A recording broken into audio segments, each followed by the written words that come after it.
We welcome you all back to Sebring International Raceway. Thank you for rejoining us here on the far side of our second break of the day. Man, it's good to be back, guys. It was definitely weird taking a 2-hour break from a broadcast that I was a part of. That was a new experience for me, be it real life or online. That was new. But we do join you here on the far side now into the final 2 hours just about of the iRace of Remembrance. And let's just quickly take you on what has been a heck of a ride to get here so far. So these guys ran the I totally messed that up. Operation eMotorsport iRacing League in those Mazda Miatas for 8 weeks. They had their recurring league each and every week. They had a couple off weeks in there, but going to some of America's best racetracks in those global Mazda MX-5s. And then we got with Operation Motorsport. We said, you know what? Let's have an endurance race like this, because they brought up the fact that, of course, 2020 has been difficult for everybody and has completely messed up plans for the real race of Remembrance, unfortunately, and that means Operation Motorsport has to stay stateside. They can't go over to Anglesey Circuit in England. Therefore, we have the iRace of Remembrance, and the big driving home point of the iRace of Remembrance is right there in the name, to remember those who we have lost, those who have fallen, standing and protecting both us and our allies. It's an incredibly noble cause, to back incredibly noble soldiers who go over and lay their lives on the line and unfortunately are killed in action all too often. And we want to thank Operation Motorsport, we want to thank Ricard, we want to thank Mobile One, we want to thank Redcom for backing us to be able to bring this to all of you as a way of still connecting everybody in place of the real race of Remembrance. This has been so cool to be a part of. I want to thank personally Diesel and Tiffany Lauder. I want to thank personally Jason Leach, Sean Knight, everybody else who has put hard work into this event. We'll be talking with another guy here very shortly that definitely is a big part of this as well. And yeah, it's certainly been a really, really cool day. Want to take you through the current standings, the current results. If this race were to end now, of course, we still have 2 hours to go, so it won't yet, but we can take a look at how things are stacking up so far. I guess it's no wonder that a driver with the last name of Hines comes from Pennsylvania, but currently Hines is leading here for the BMW CCA Club iRacing team. They have led... Well, I guess he has led 8 laps based on what this says. They started third place. They've got a margin of 4.5 seconds or so. You can see it there. And these are just the current results if it was to end now. That's why it says unofficial iRace of Remembrance results. This is if the race was to end now. Of course, we still have 2 hours to go. And you'll see those stats there remain for the number 44 team. You can see the back, 11th through 20th here of the results. See some of these guys starting to fall a few laps down, but they still have all of their battles going on that we'll keep an eye on here throughout the rest of the evening. And we've still got at least 2 hours of evening to go. We've got the 2 hours of racing left, and then we've got plenty, and I mean plenty, of post-race to go over here very, very shortly. I want to thank you again for tuning in here to Pit Stop TV and joining us everywhere that we're broadcasting to: Facebook, YouTube, Twitch, Twitter, and the Operation eMotorsport YouTube channel. It has been a wonderful day so far, and guys, welcome back into the booth here, Noah and Trey. Yeah, well, you were gone. When you left, the gap was at about 30, almost 40 seconds. It has dwindled down to a little over 4 seconds as that number 20 Swarm Racing Machine really beginning to close in the gap to Hines. Rudis is piloting the number 20. He has just eaten away at that lead minute by minute by minute, and he is right there. 3.5 seconds. He closed at a half second that last lap, almost a full second actually, as he is really starting to run on a 44. So be very aware in these next few minutes. That 20 car is going to be right on that back bumper 44. You might see a change for the overall lead here in the coming minutes.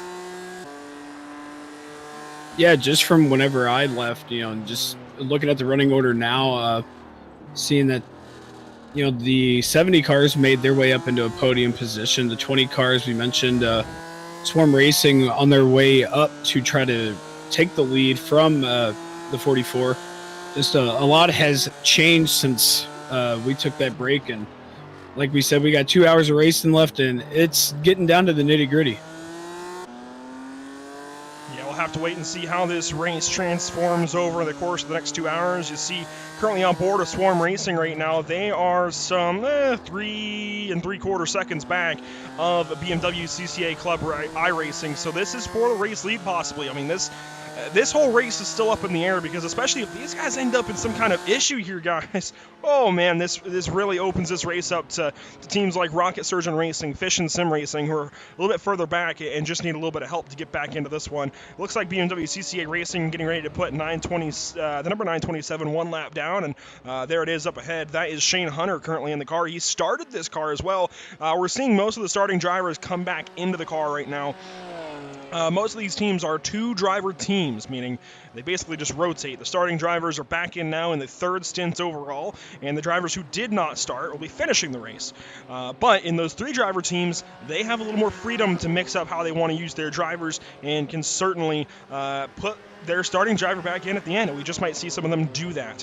We do want to move right on down the line. We don't want to keep him waiting for too long. Kevin Boehm has been very, very patient waiting on us, and one will invite him back into the booth. Kevin, how are you doing today?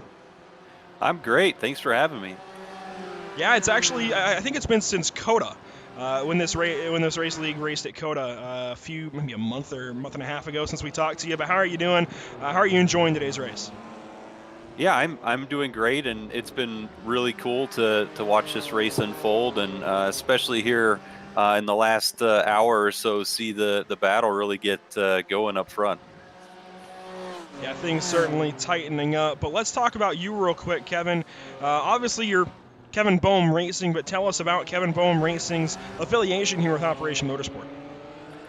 Well, I mean, this year we got a fresh start in the TC America Series with SRO, and through CrowdStrike, who was we worked really closely with this year. We learned about Operation Motorsport, and we were able to kind of connect with Operation Motorsport at the beginning of the year, and we saw an opportunity to kind of partner up together. And starting at the first race of the season, we basically took Chad Failing, a beneficiary, and he joined our team, and we really sort of a test. We wanted to see if we could work together, and we didn't know a lot about Operation Motorsport to that point, but we worked together and had Chad kind of join our team, and we had a great event, and that really just set the stage to work with Operation Motorsport for the rest of the season. And mentioning that we're coming to the end of the 2020 racing season, how do things look with Operation Motorsport Kevin Boehm Racing at 2021?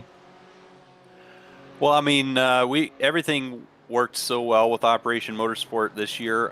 We had a lot of success. We won quite a few races, and I have no doubt that that was in a large part due to the kind of teamwork that we got from our 2 beneficiaries that worked with us all season. So we really want to try to do that again next year. We want to be a part of Operation Motorsport and have beneficiaries join us so that we can share kind of our competitive nature and kind of give that team atmosphere. And yeah, it's been great to have them on our team, and we want to continue doing it in the future. And now, Kevin, I recall that we had Will Babineau, an Opmo beneficiary and I believe team member for Kevin Boehm Racing when we spoke the first time back at COTA. How have these beneficiaries such as Will been able to help you and your team specifically? I mean, what do you guys have them doing, and how much of an impact does it really make?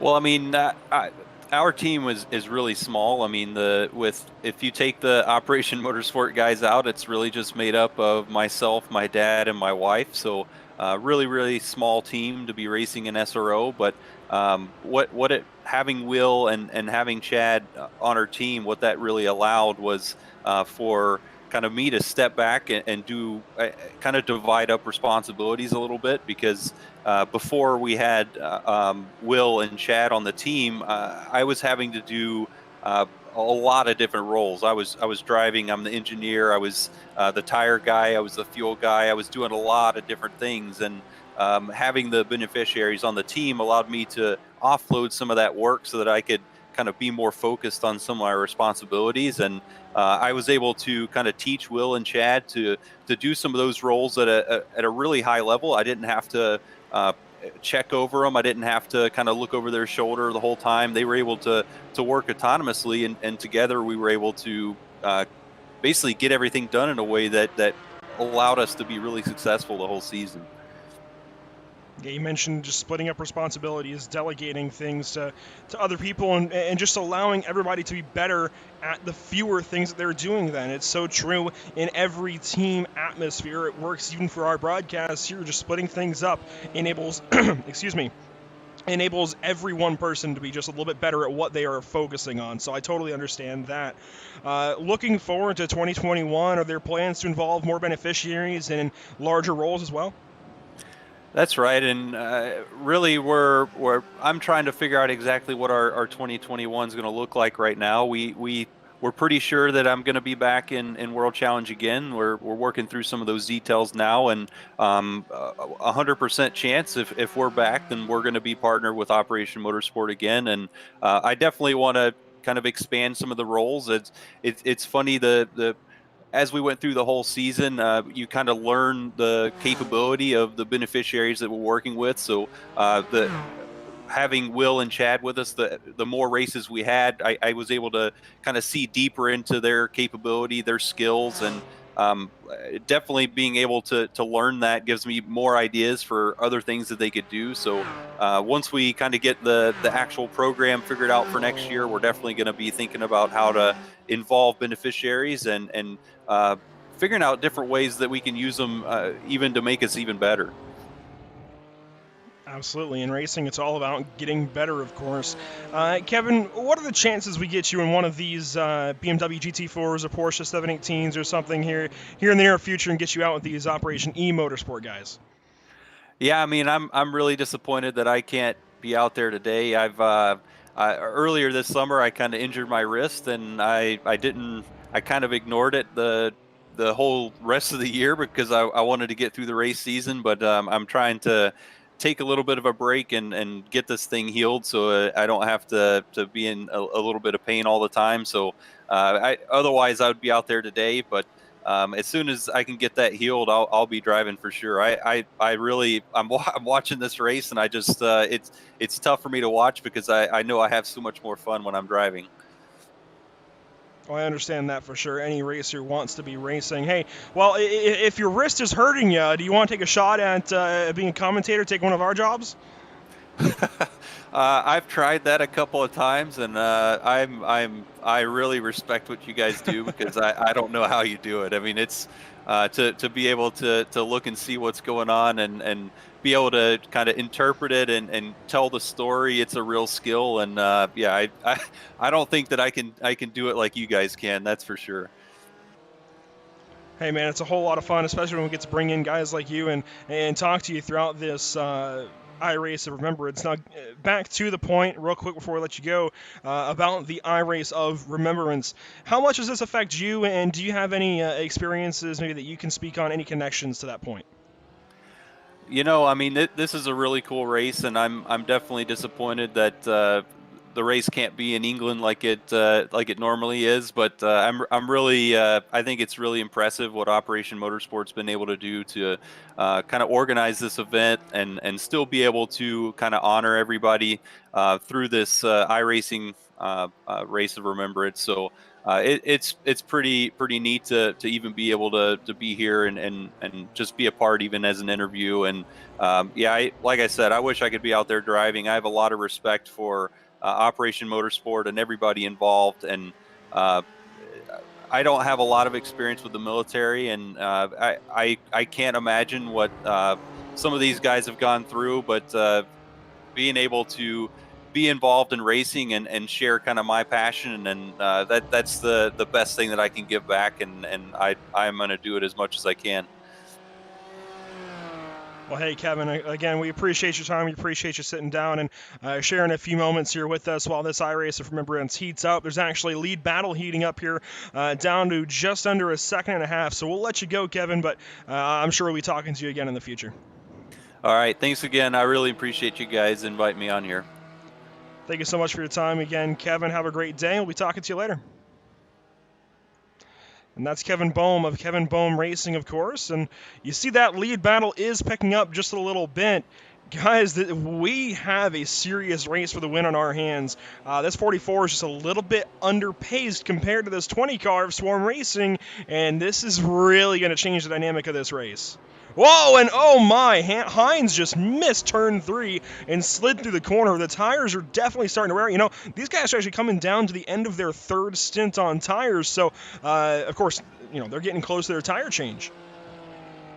Yeah, that's the thing about it. Dave Hines is actually the third driver on that 44 crew, while Liam is actually, I would assume, since he's driver 1, he's the lead driver. So we're seeing the speed difference from out of these two. Not any hate being shown over to the 44, but you're going to see that 20 car have a lot more pace. During that whole interview, he dropped almost a whole 4 seconds, and like I said, in the coming minutes when you start back up this broadcast for this next part of the race, in the next few minutes, you're going to see that number 20 Swarm Racing BMW really be all over the back bumper of the 44, and we are seeing it now as the fight for the overall lead is starting to heat up, as we have now reached under 2 hours left in the race, and what a perfect time to finally see the fight for the overall lead heat up.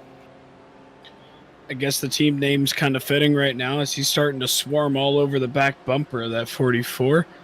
But nonetheless, I'm watching throughout the interview. As you mentioned, Noah, he was just picking up time here and there. And obviously, we were talking about tires coming into play and the lead driver versus not a lead driver. And you're just seeing here on the onboard, you're just seeing how he's being very meticulous getting into these corners, getting this slipstream going down the straightaway here before we go into turn 17. But he's just picking up a lot of extra speed that's going to help him going into the corner as they come across the straight. You're going to see he's going to brake way late.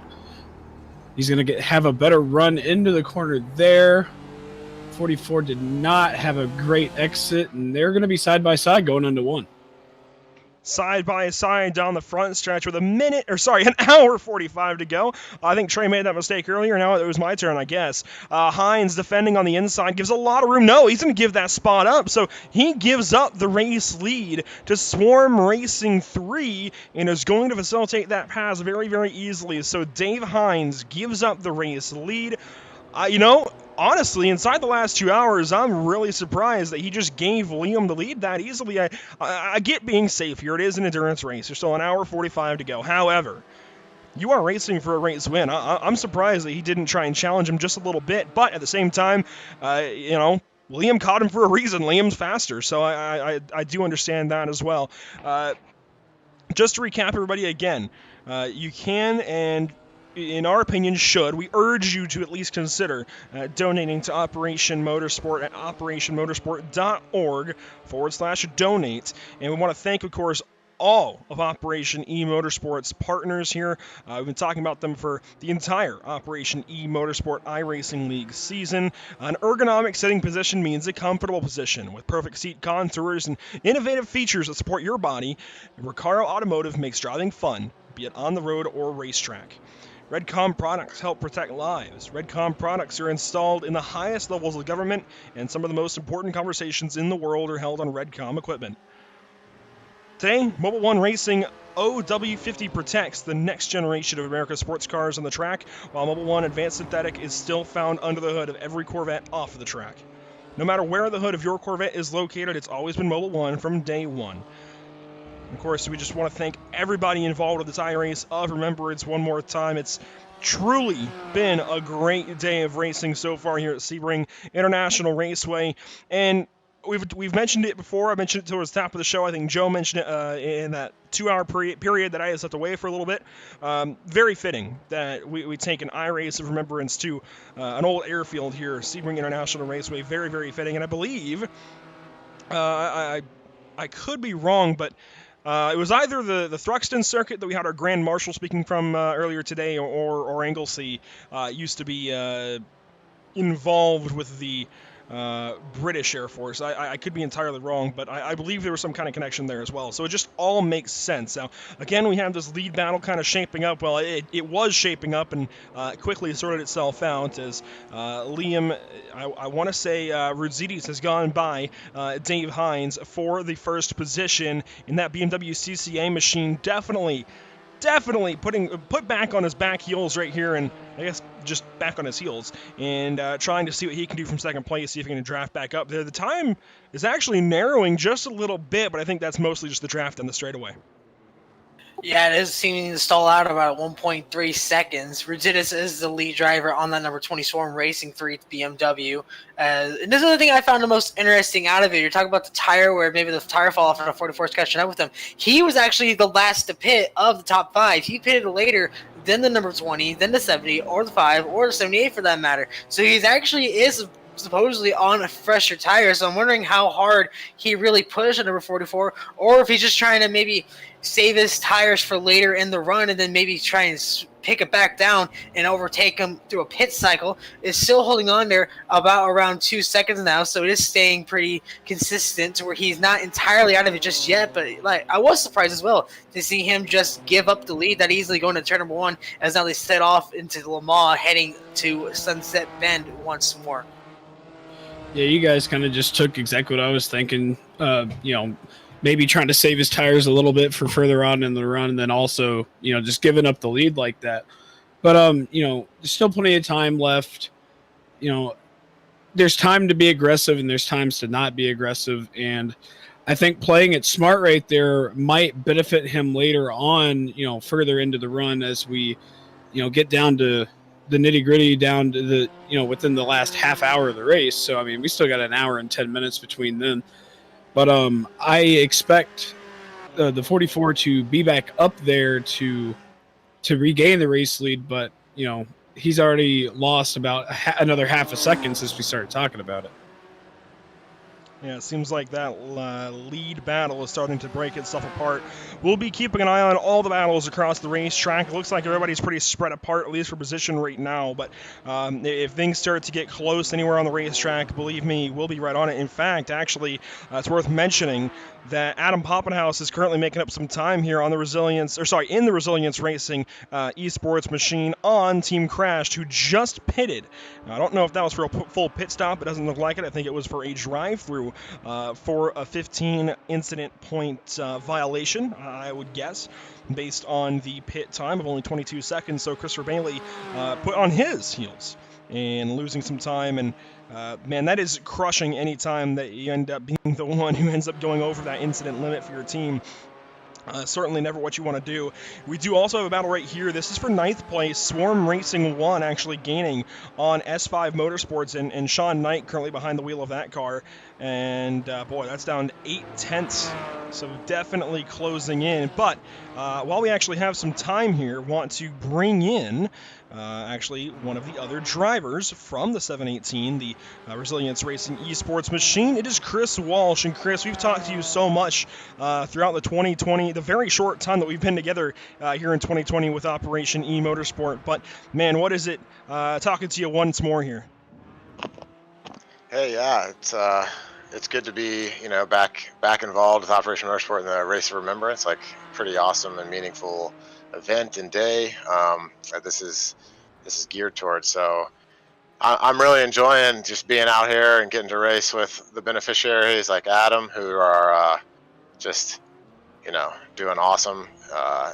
He's been great. Like, he's actually, funny story, he just finished moving houses, and so we haven't gotten a lot of practice in, and right now he's over visiting in-laws, so he took his rig with him over to his grandma's house. It's sitting in his garage right now, or in her garage, driving with me. So and I'm on the road as well with my rig, so like we're just in there to make it happen. So it's been good. Whatever works, right? Now, actually, this was just ahead of Adam Poppenhaus, an incident here. This was Swarm Racing's Wilson into, it looks like Sean Knight in turn 7. Just wanted to mention this. This is the replay what happened. There's Poppenhaus coming in on the incident as Knight pulls back across the racetrack to get going. Oh, man, that could have been so close. It would have been awful timing to bring you in here, and then Poppenhaus gets in an incident. But Adam's doing great out there. Tell us about that first stint for you guys. Yeah, I tried my best to get us on pole. Was lucky enough to be able to pull that off. The BMWs are really, really, really fast here. Like every straightaway, even if I'm tucked in right behind them, I see them just pull a tenth or two down the straights. So I have to make all that up in turns, braking, and corner speed, which the Porsche has a much better edge on, and I think manages the tires a lot better. So my goal was just kind of stay in front. I got past at one point, and then just hang with them and know that I think that with as much as it understeers in the BMW, their front tires might fall off a bit faster, and that's what happened. So I was able to build a good gap.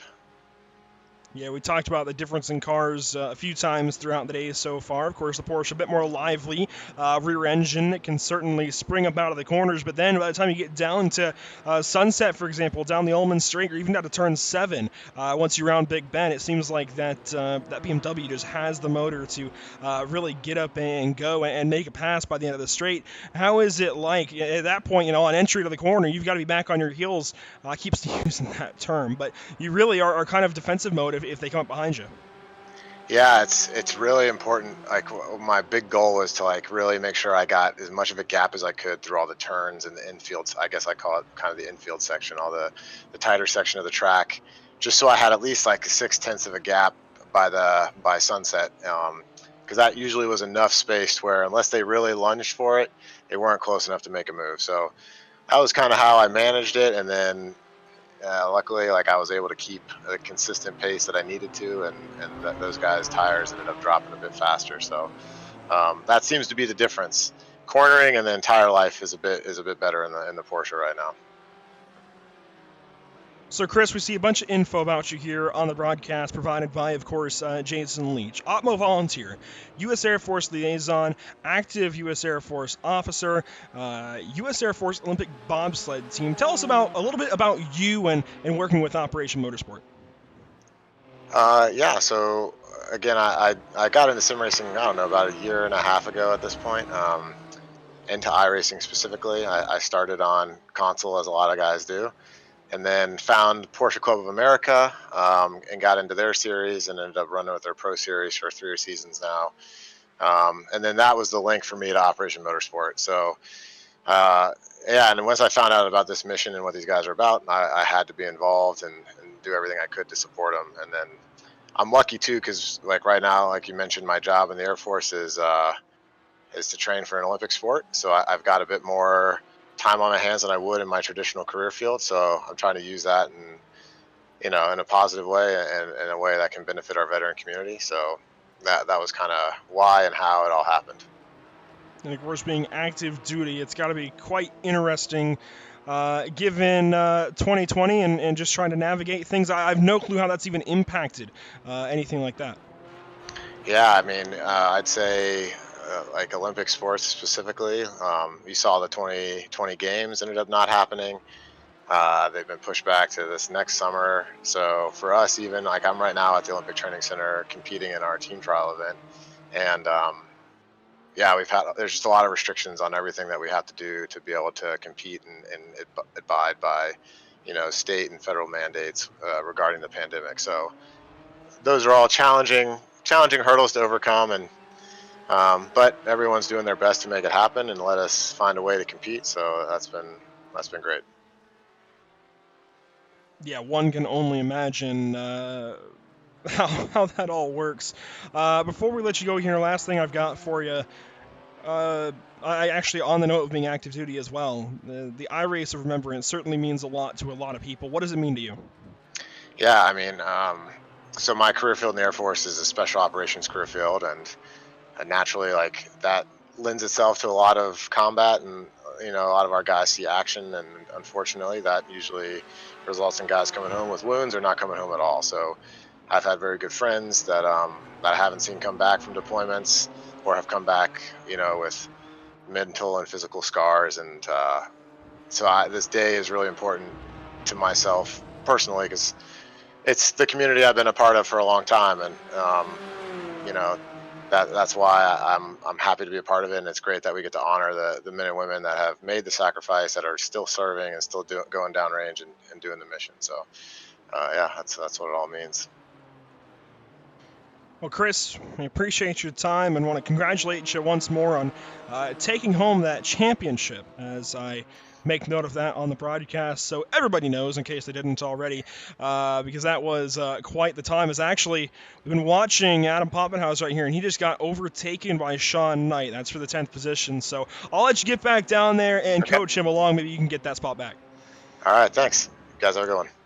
You as well, and that's Chris Walsh. And again, he won the pro category of the Operation eMotorsport iRacing League. He's certainly been a great driver all season long. I have a feeling he might be about to get back into the race car here in a moment, so I think that's why he was pretty quick to leave. But we appreciate his time regardless. And actually, yeah, that's a great segue into this battle we've been watching for the last few laps. Sean Knight finally gets back by Adam Poppenhaus, and that was for 10th and 11th on the racetrack. So Adam, a little bit heavy into the braking zone, I think, just misjudged things and got a little bit deep in there, and suddenly loses a lot of time in turn 7.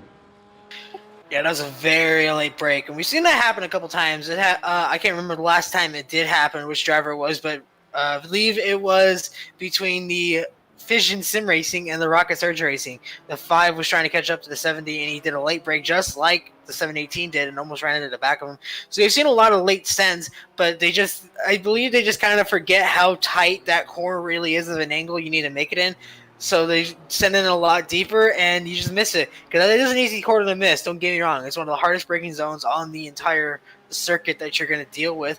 You can just see how much time that really cost him, as he has to try and chase him back down for that top 10 spot. He's also got to be careful depending where the number 77 is. He is a way far back at the number 77 Whiplash Racing Aqua, but he could catch right back up if he makes a big mistake. So you got to be very careful to keep that car going in a straight line, or else he could lose some more spots rather than just lose the 10th position.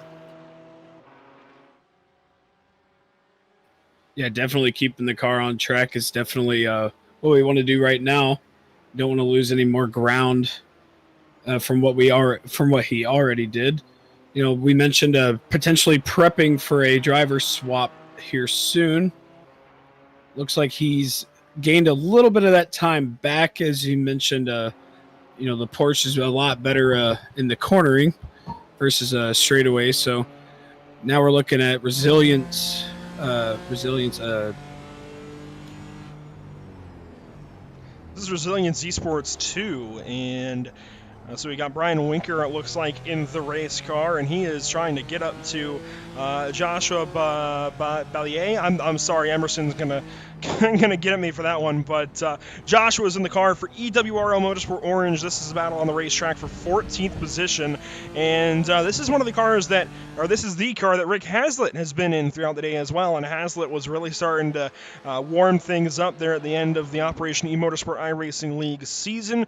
So his car starting to challenge here. This would be again for 14th spot on the racetrack. These guys both 2 laps down, trying to fight to be the first car 2 laps down, and that is unless Swarm Racing goes a lap down, and it looks like they will go 1 more lap down. Swarm Racing 1 in for a driver swap, and I'd imagine, in fact, there goes the leader right on cue. So this is when we'll see the final pit stop for a lot of these teams. I would expect the final driver swap to be right here.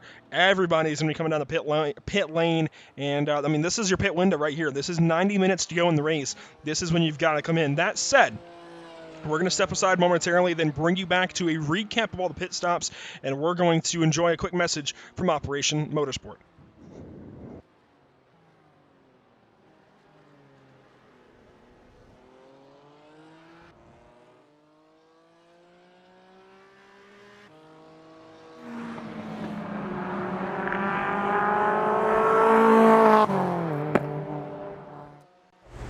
Hi, this is Tiffany from Operation Motorsport, and we're here today at Shannonville Motorsport Park for the CTCC Round 2, and I have with us Mel Gallagher.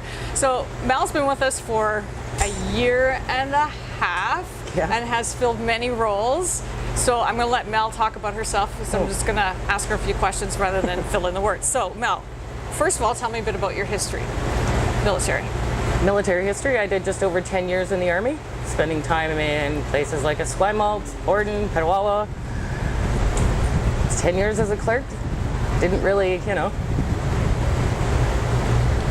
don't have much to report on that, you know? Like, it's a clerk. No offense, clerks. And you were released? I was medically released with a list of medical conditions, fibromyalgia, other chronic pain conditions, neck, back, feet, knees. And a zipper in your neck to prove it. I have a zipper in my neck to prove it. Yeah.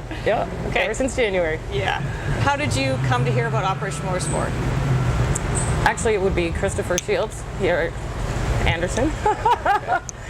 He works with my husband, and he heard you guys were looking for hands to help with the administration last year, and I was doing nothing. I needed an out of the dark hole I was in. And how was your first experience? Tell me about that.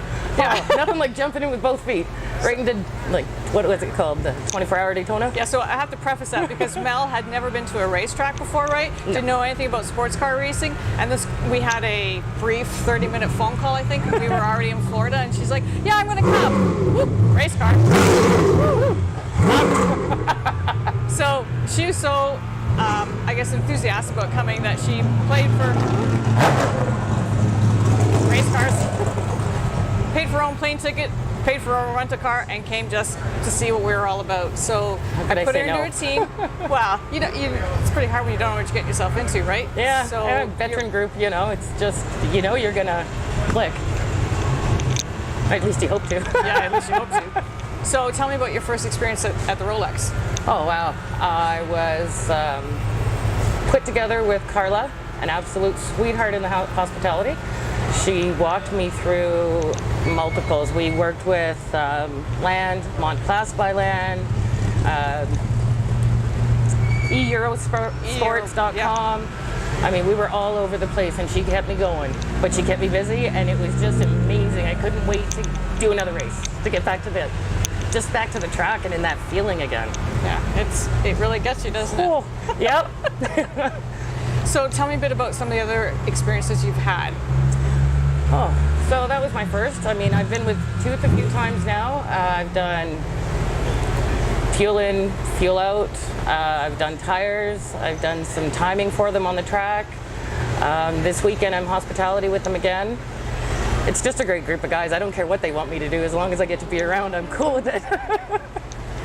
So you've done a lot of from a volunteer side, I guess, and since you've had your surgery, you've sort of switched over to the beneficiary side. Yeah. As the volunteer, you are event coordinator for a lot of events that we did down in the U.S. and obviously some of them up here. What's the one thing that you saw that impacted you the most? I thought that's where you're going with that. There's a lot of weekends that, I mean, it's a lot of the same stories, but the one weekend that really hit me was at VIR, that weekend. Yep, me Just too. listening to the guys and how this organization has pulled them out of the hole. How they thought they were about to be one of the 22.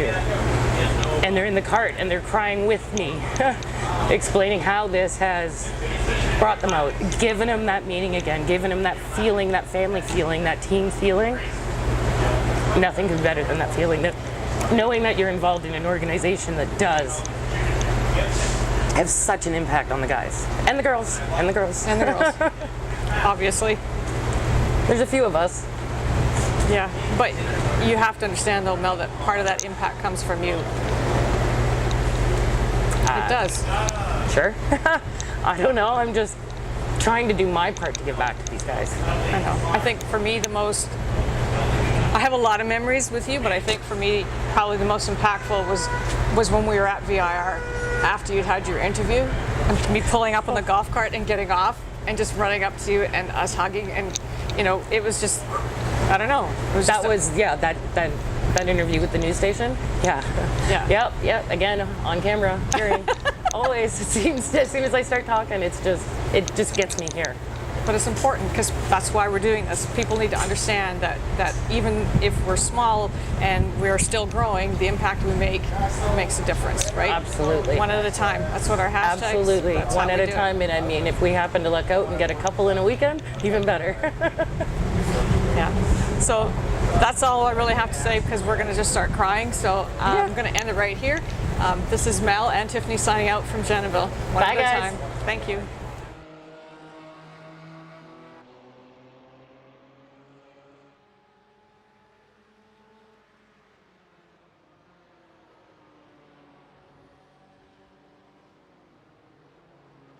welcome you back to, green flag action, of course, as it's been all day long.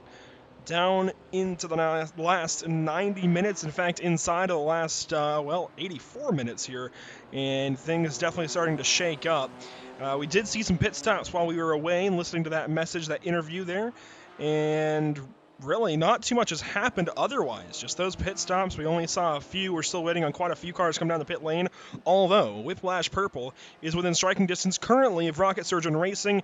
That said, Rocket Surgeon Racing has pitted already, and Whiplash Purple still needs to. Whiplash Purple still has David Levine behind the wheel and needs to put Tyler Langenberg back in the car to finish it out. Swarm Racing 2 now down the pit lane. Edward Nelson coming to the safety of his pit crew. In fact, oh man, there was Poppenhaus mixing up with a few more guys. We've been watching Poppenhaus throughout this little break, and man, he's been mixing it up. Actually, no, that was a different Porsche up there.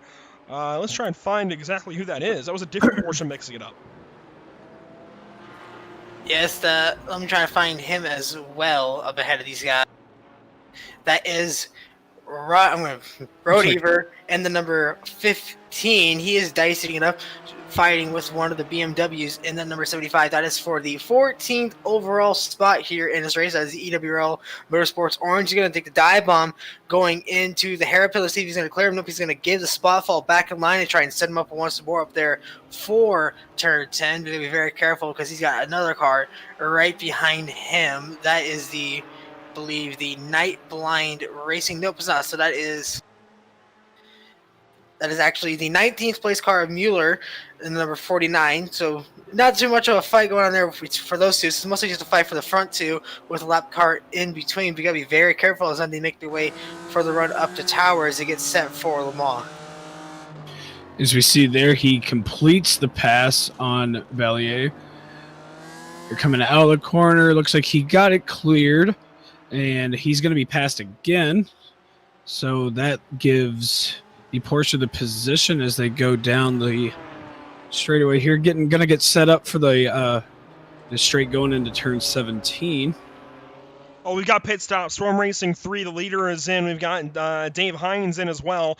Both the front two cars pitting, both the front two BMWs. They're coming in and making their final driver swap of the day. We've got Murphy in for Swarm Racing. We're waiting to see who gets in for BMW CCA. And meanwhile, we also have Gen Pop Racing down the pit lane. Douglas getting in the car, it looks like, and we'll wait to see what the rest of these teams do. Hines now gets out. Kurt Poulter gets in. He started this race for BMW CCA, and he was so quick. He got them the lead earlier on, so watch out for that 44 car the rest of the way. I don't know, personally, how the speed has been from Murphy. I've got to find him here on our entry list for the number 20 machine, and we can try and draw some kind of conclusion from that, but I've not seen Murphy, I don't think this entire race, possibly? No, he must have gotten in. He must have been the second driver in earlier, so Sean Murphy gets in, and he will pilot the number 20 car the rest of the way. He's back out. Oh, and he's got a slew of cars right behind him. We were just watching some of these cars, in fact, that he just exited out in front of, and there is the EWRL 75, along with the other cars that they were racing. I think the 15 in there. One of the other Swarm machines. In fact, that was, no, that was not the 15. That was the 982 of Swarm Racing 1. So really mixing things up here, still waiting at some pit stops.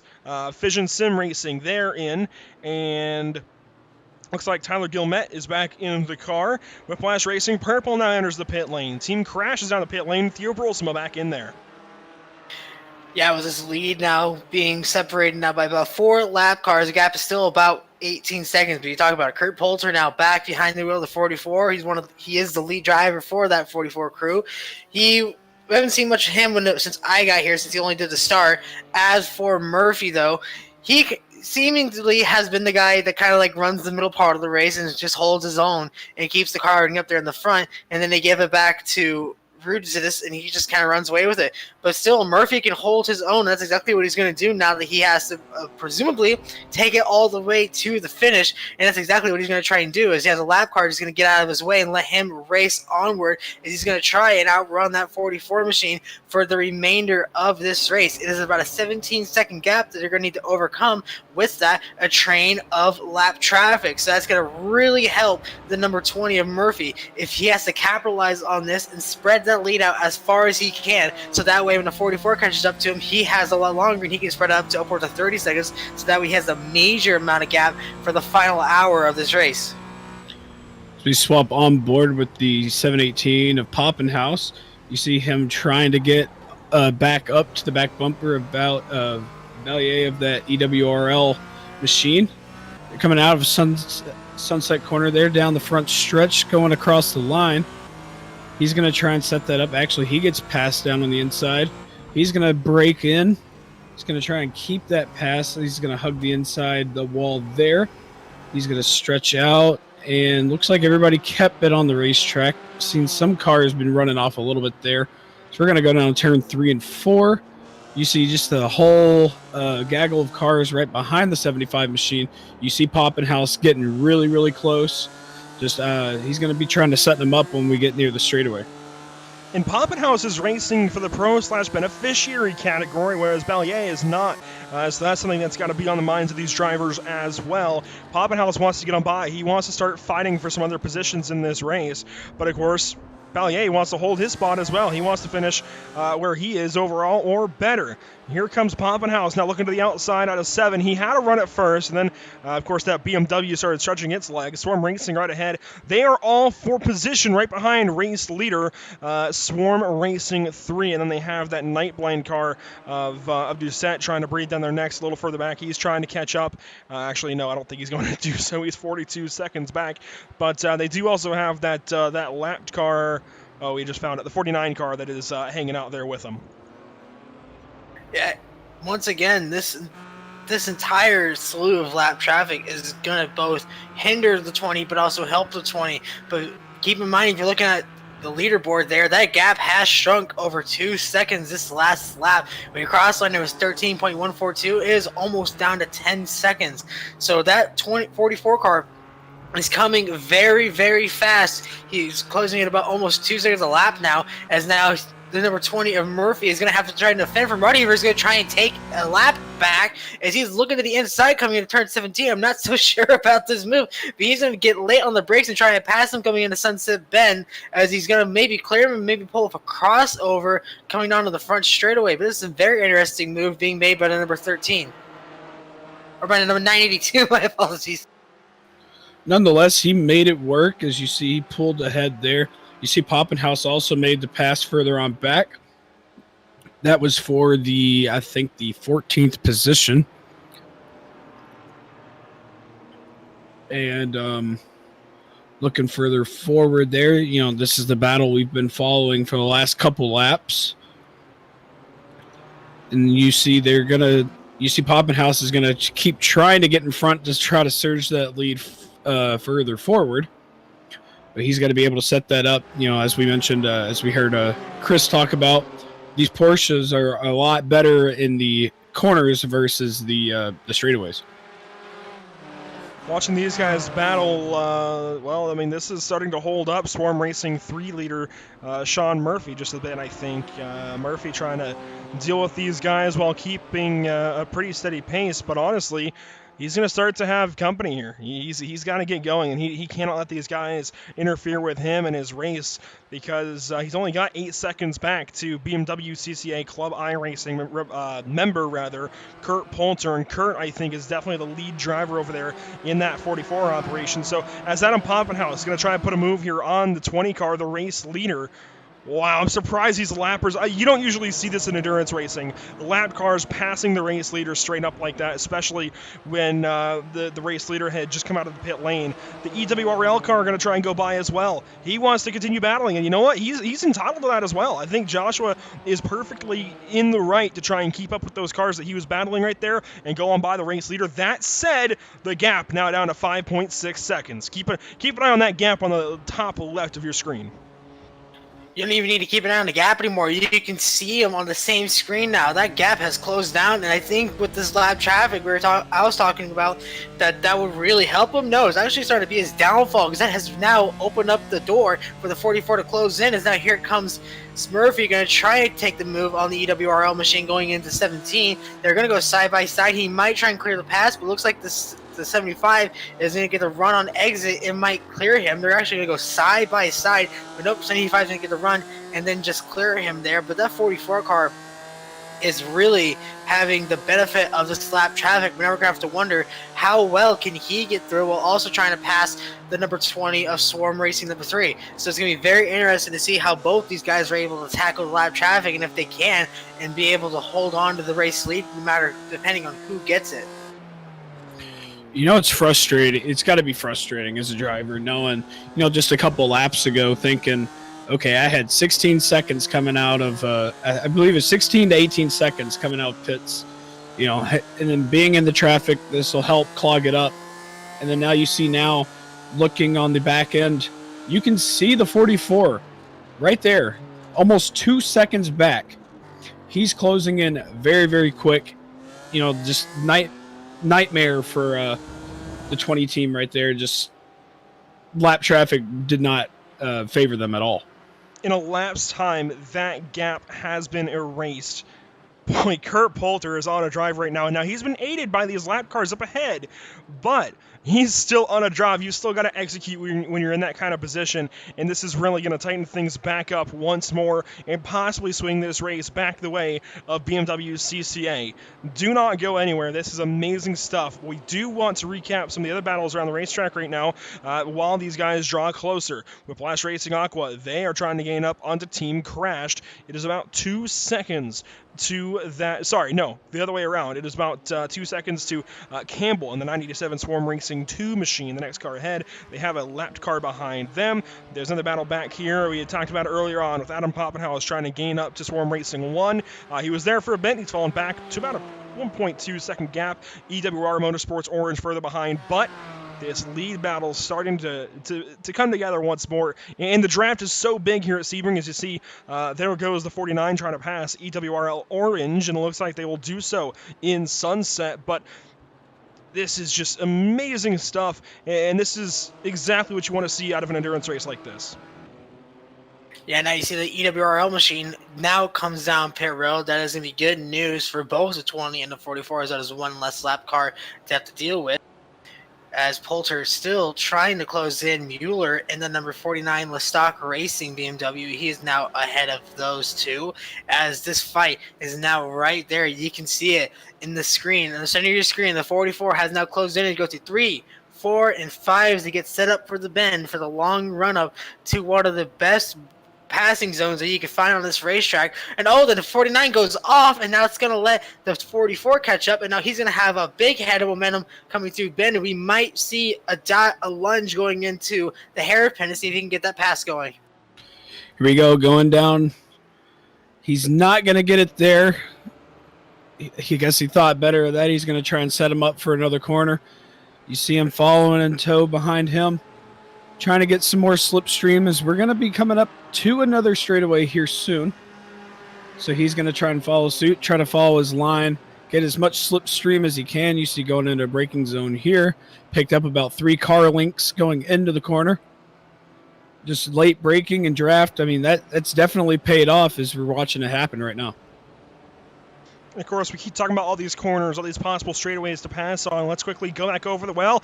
I think we'll wait until this battle sorts itself out, because now nose and tail are our 2 race leaders. These guys are going to start duking it out for ultimately the race win. Sean Murphy on the defensive, having to defend now from BMW CCA number 44, Kurt Poulter, who started this race for that car, was so quick earlier on, got the race lead a couple of times, now gets back in the race car to finish things out. Sean Murphy was one of only 2 drivers in the number 20, so really that 3-driver strategy actually going to work out here for BMW CCA, as they've got their guy back in the race car to finish this one out.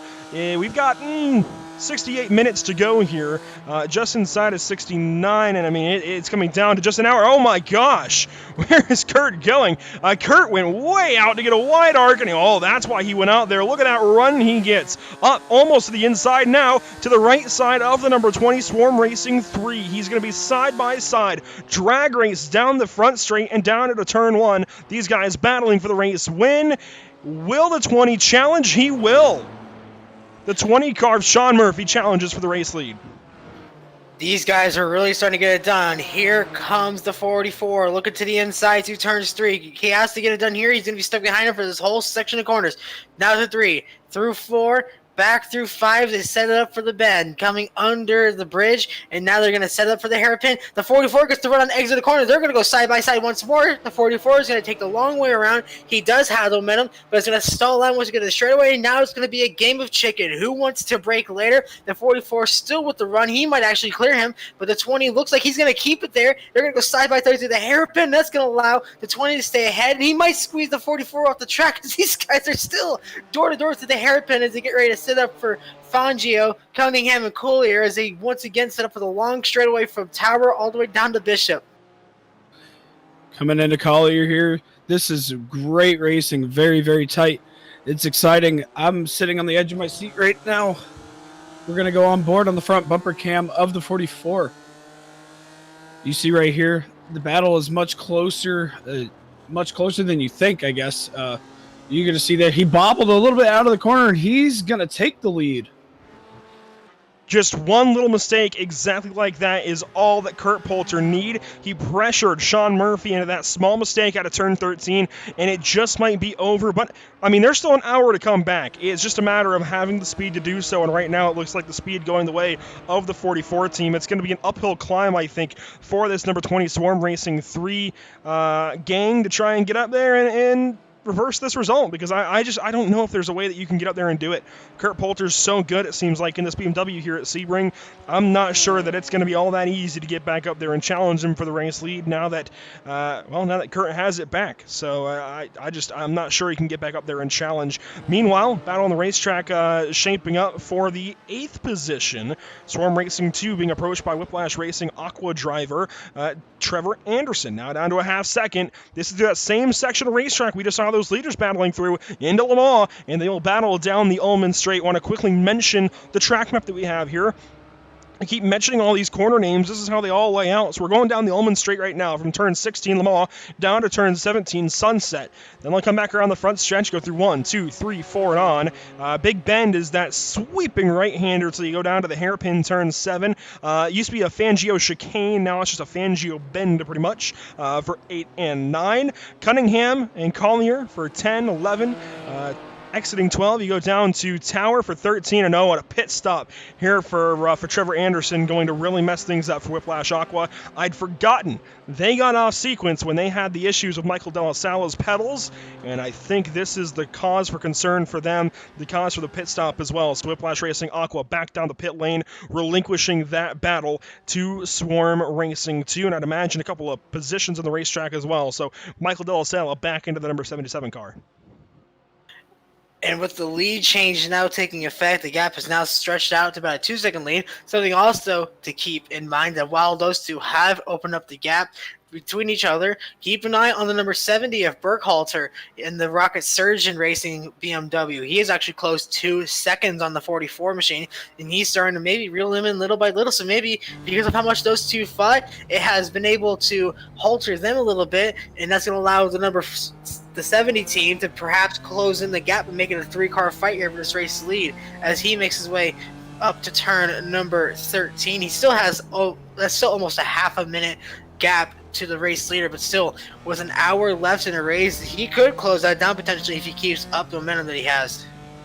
Oh, most definitely. I mean, we saw how quick it was, just with those lap traffic, with that battle for the lead earlier. But, just reiterating the 70 car earlier, I've mentioned this numerous times. They started the race, had an issue. They were crab walking, on the grid, down the straightaway here, and they've worked their way up to 3rd. And we have an hour left. I mean, that just shows keep doing, persevere, and you're going to be there at the end. And if they keep doing what they're doing with no mistakes, and hopefully for his sake that the leaders can get back to battling, he might be able to get back up and be able to bring the win. It's a matter of time until we see how this all sorts out for each and every one of these drivers. Whiplash Purple, it seems, maybe that was just a scoring error. Yeah, it seems it was. It looked like they had been stopped on the racetrack for a moment. But it looks like it's all sorted out for them in 5th place. But really, all eyes still up on our top 3. That's really who we're looking at as in contention for this race win at this point. That's really what it comes down to. I don't see if there's really anybody else that, without something tragic happening, is going to be able to get up there. And really, with how far back the 70 car is, it's going to be tough for them as well. But they've just got such pace that you really can't count them out just yet. Yeah, it was this late in the race. Anything could really happen. The gap has stretched out now to 30 seconds. So he has stretched the 2 seconds that he gained back. So now the 44 is now kind of just going to bide his time. He has stretched out the lead to number 20 by a solid 6 seconds. So he's already stretched out 2 laps from when the 20 crossed the start-finish line. So, yeah, once again, they put the lead driver in for the remainder of the race, and that's one of the benefits of having 3 drivers is you can be able to do that rather than split up 2 by 2 by 2. You can figure out a way to put your lead driver in there, and now he's going to run away with this race win. And unless we have a late race full course yellow, which how these guys have raced all day long, I highly doubt seeing it happen, then you can expect maybe this finishing order to be how it is unless a massive mistake comes up and it opens up the door for this race win to come back to the 20. But as of right now, the 44 is just going to be on a Sunday drive how he has been for the first half of this race to just take home this win from the looks of it. Yeah, I was just looking back on some some of the pit stop information. So the 70 actually pitted 2 laps before our leaders did. So, his tires are going to be a little more worn. As we were talking about there, he actually gave up about another second since we were talking about the previous time he gave up. But those tires are definitely going to be coming into wear soon, as we're actually on board with our current leader overall right now, the 44 of BMW CCA Club iRacing. Watching him wheel through these first couple corners. And you see the lap cars up ahead of him.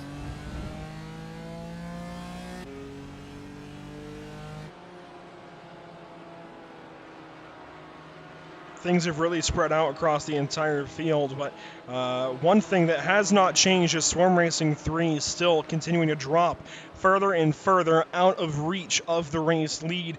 BMW CCA really putting on some brilliant pace right now. Rocket Surgeon Racing hanging somewhere around the 24-second gap to Swarm Racing, so really that hasn't changed much either. Granted, they are charging on the Swarm Racing machine, but it really just seems like BMW CCA has some extra pace thanks to Kurt Poulter. It doesn't seem like really Swarm Racing is all of that slow. So this 44 car really setting a brilliant pace and looking like they are going to try and win this one. Of course, everyone wants to try to win, but only one car, one team will win this thing, and so far it's looking like it's going to be the number 44. They've just been so good all afternoon since we launched at about 11:15 this morning. 5 hours ago, right there on the dot.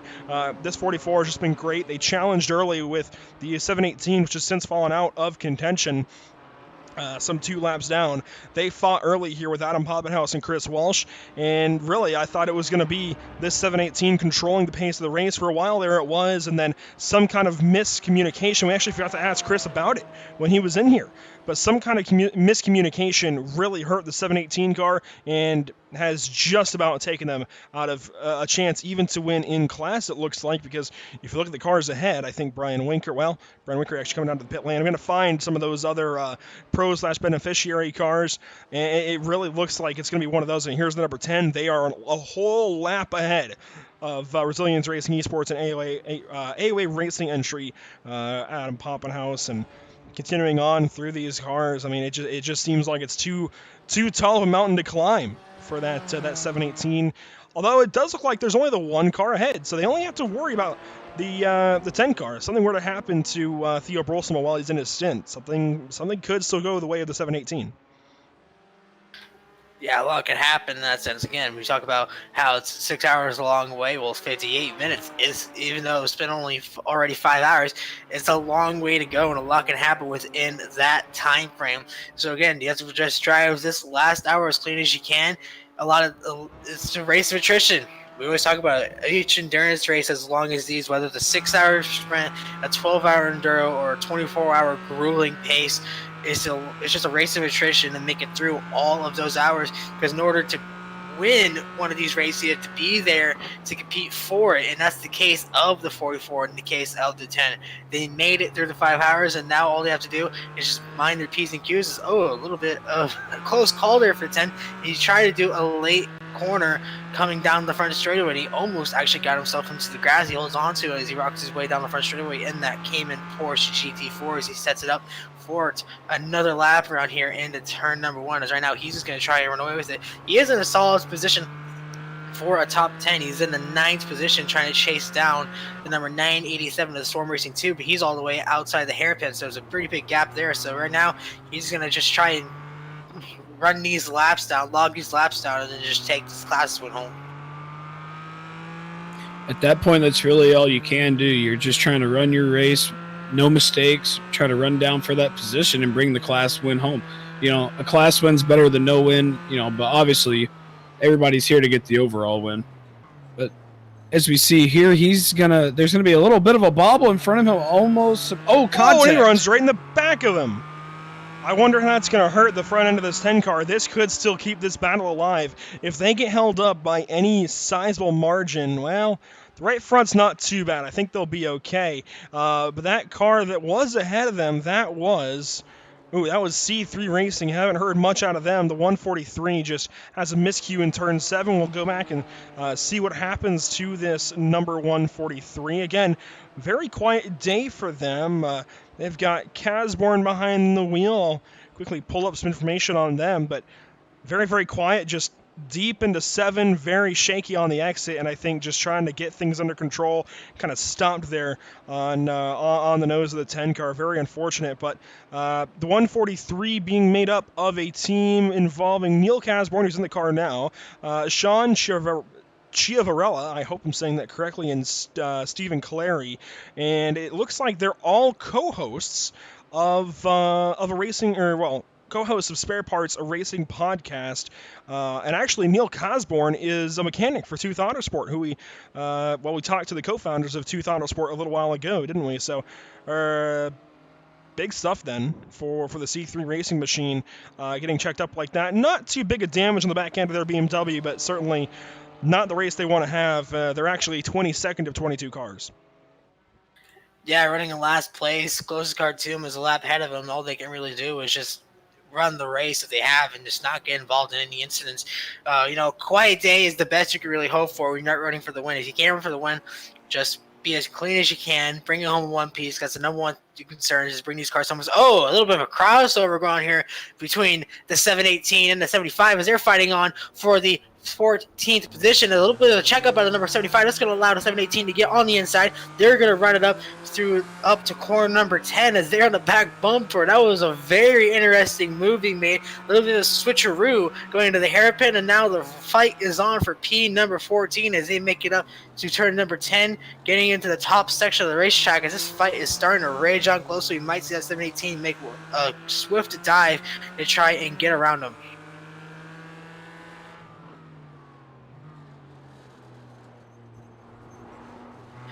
Coming out of turn 13 once again, down through this long straightaway into the quick bend of Bishop, and then the 15 and 16 for the Ullman straight.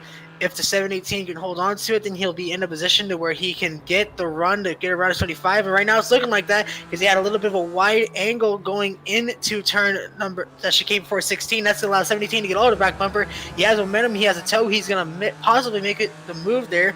But it looks like he's going to stall within the dirty air of the 75, and he might have to take a lunge going into 17. Whether or not the 75 wants to take a protective line is up to him. But still, this fight is raging on hard as they set it up for Sunset Bend, as they set it up for the front straightaway once more. Going to see if the 718 can get the route to corner to make it the pass work. You see Markle going on very defensive. 718 going to go to the falling right into tire tracks. I thought he was going to go to the right of him, try to set up the pass going into 1. It looks like he's still going to follow suit back there. So it looks like they're still single file. Going to go out of turn 1, heading into 2 and 3.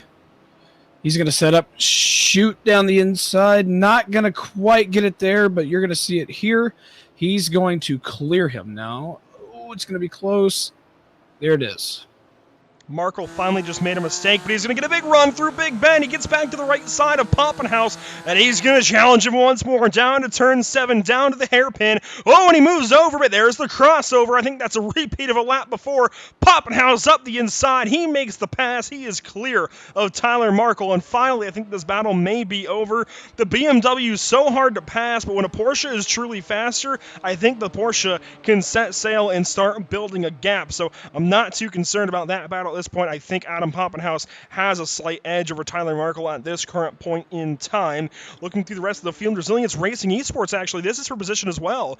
They are one of the Pro/Beneficiary entries designated by the green number plate, the green mirrors, the green end plates in the wing, and the green banner.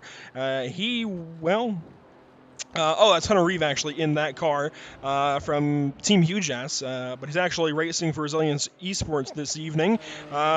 He could get up to 15th place overall, and he could get Tyler Markle here.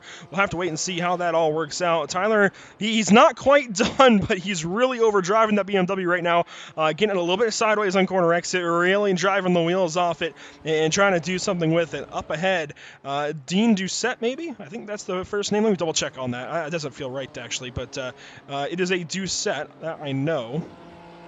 And the number 2 car, I'm going to keep referring to our entry list here. Doug Doucette. I don't know why I said Dean. That was just the name that came to mind. But Doug Doucette here for Night Blind Racing, trying to check into the battle here with Rick Hazlitt. That would be for 12th on the racetrack. But while all of this evolves, if you will, while all these battles kind of take place and start to work themselves out, we'll see if we have some races on the racetrack. We are going to step away for just a moment and we'll perform our last sub, if you will, our last crew change, and we'll be right back to you here momentarily after a message from Operation Motorsport.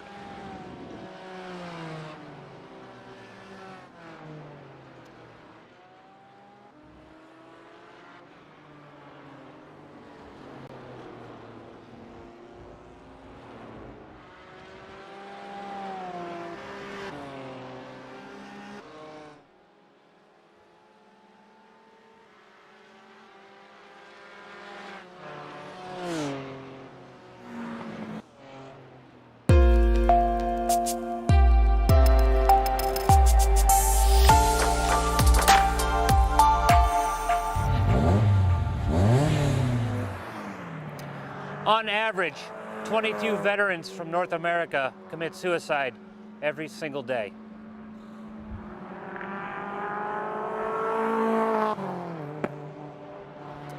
That's one veteran for every second of this video.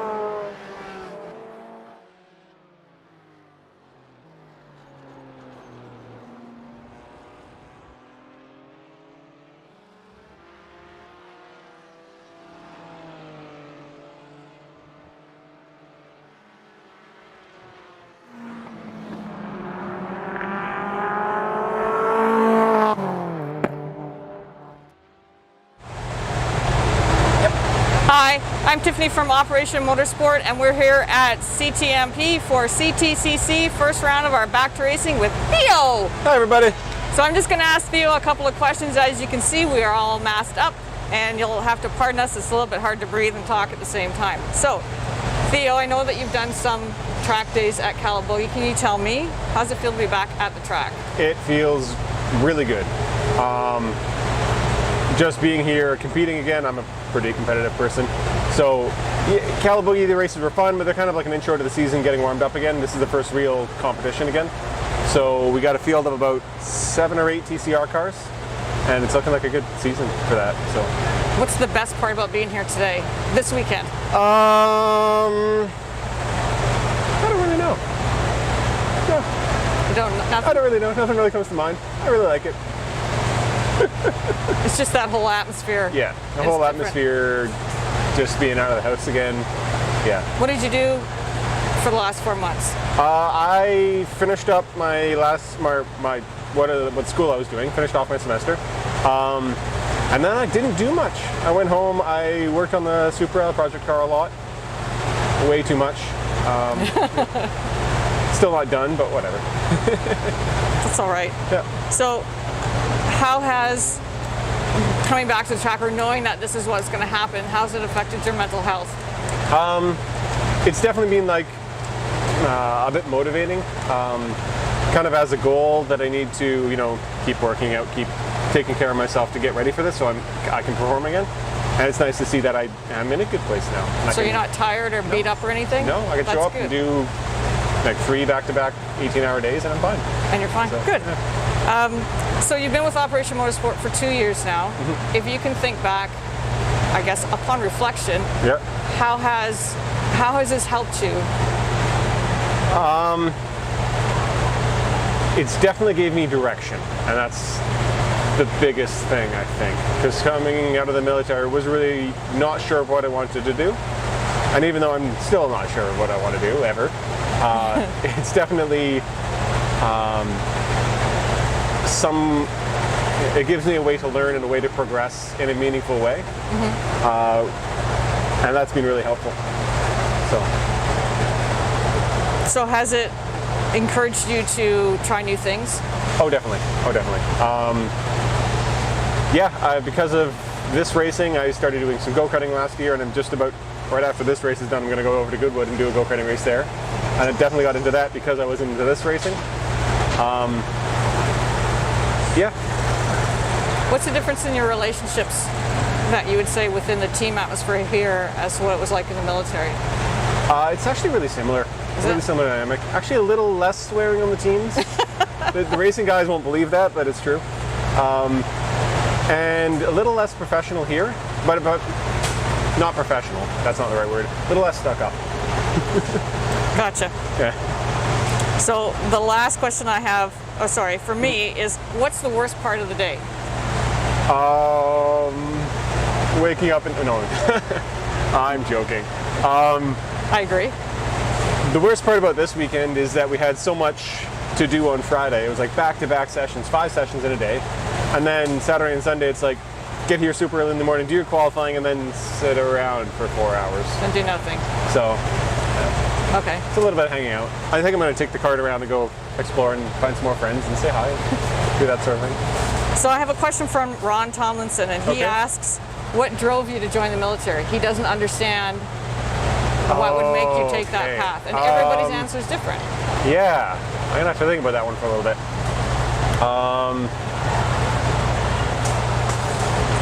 I don't think there was any single defining moment or anything like that. I always liked aircraft and I liked flying, and from that came a kind of an obsession with the technical side of it. And so I did want to do engineering for a while. My whole family's engineers, but I also wanted to do something a little different.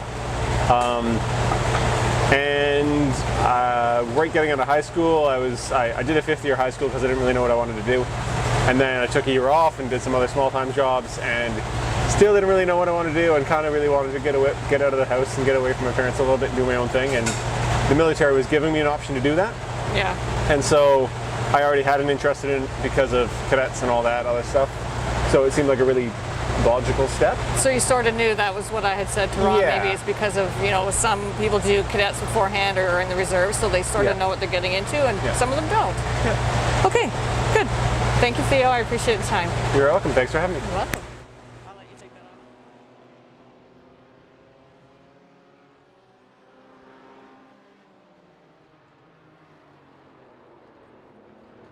Welcome back, race fans, to the back 45 minutes now of the iRace of Remembrance. It has been an amazing day.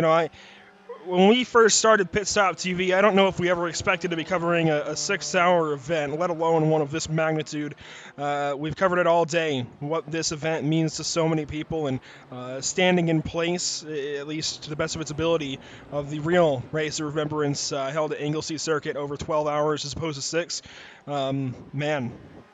It's been a pretty powerful day. It's been a pretty significant day for us, for Operation Motorsport, and everybody else involved. I want to thank you and everybody else tuning in, everybody that has been involved with this iRace of Remembrance of the Operation eMotorsport iRacing League, for everybody's support. It's certainly been an amazing day. We were keeping in tabs with some of these race battles across the racetrack.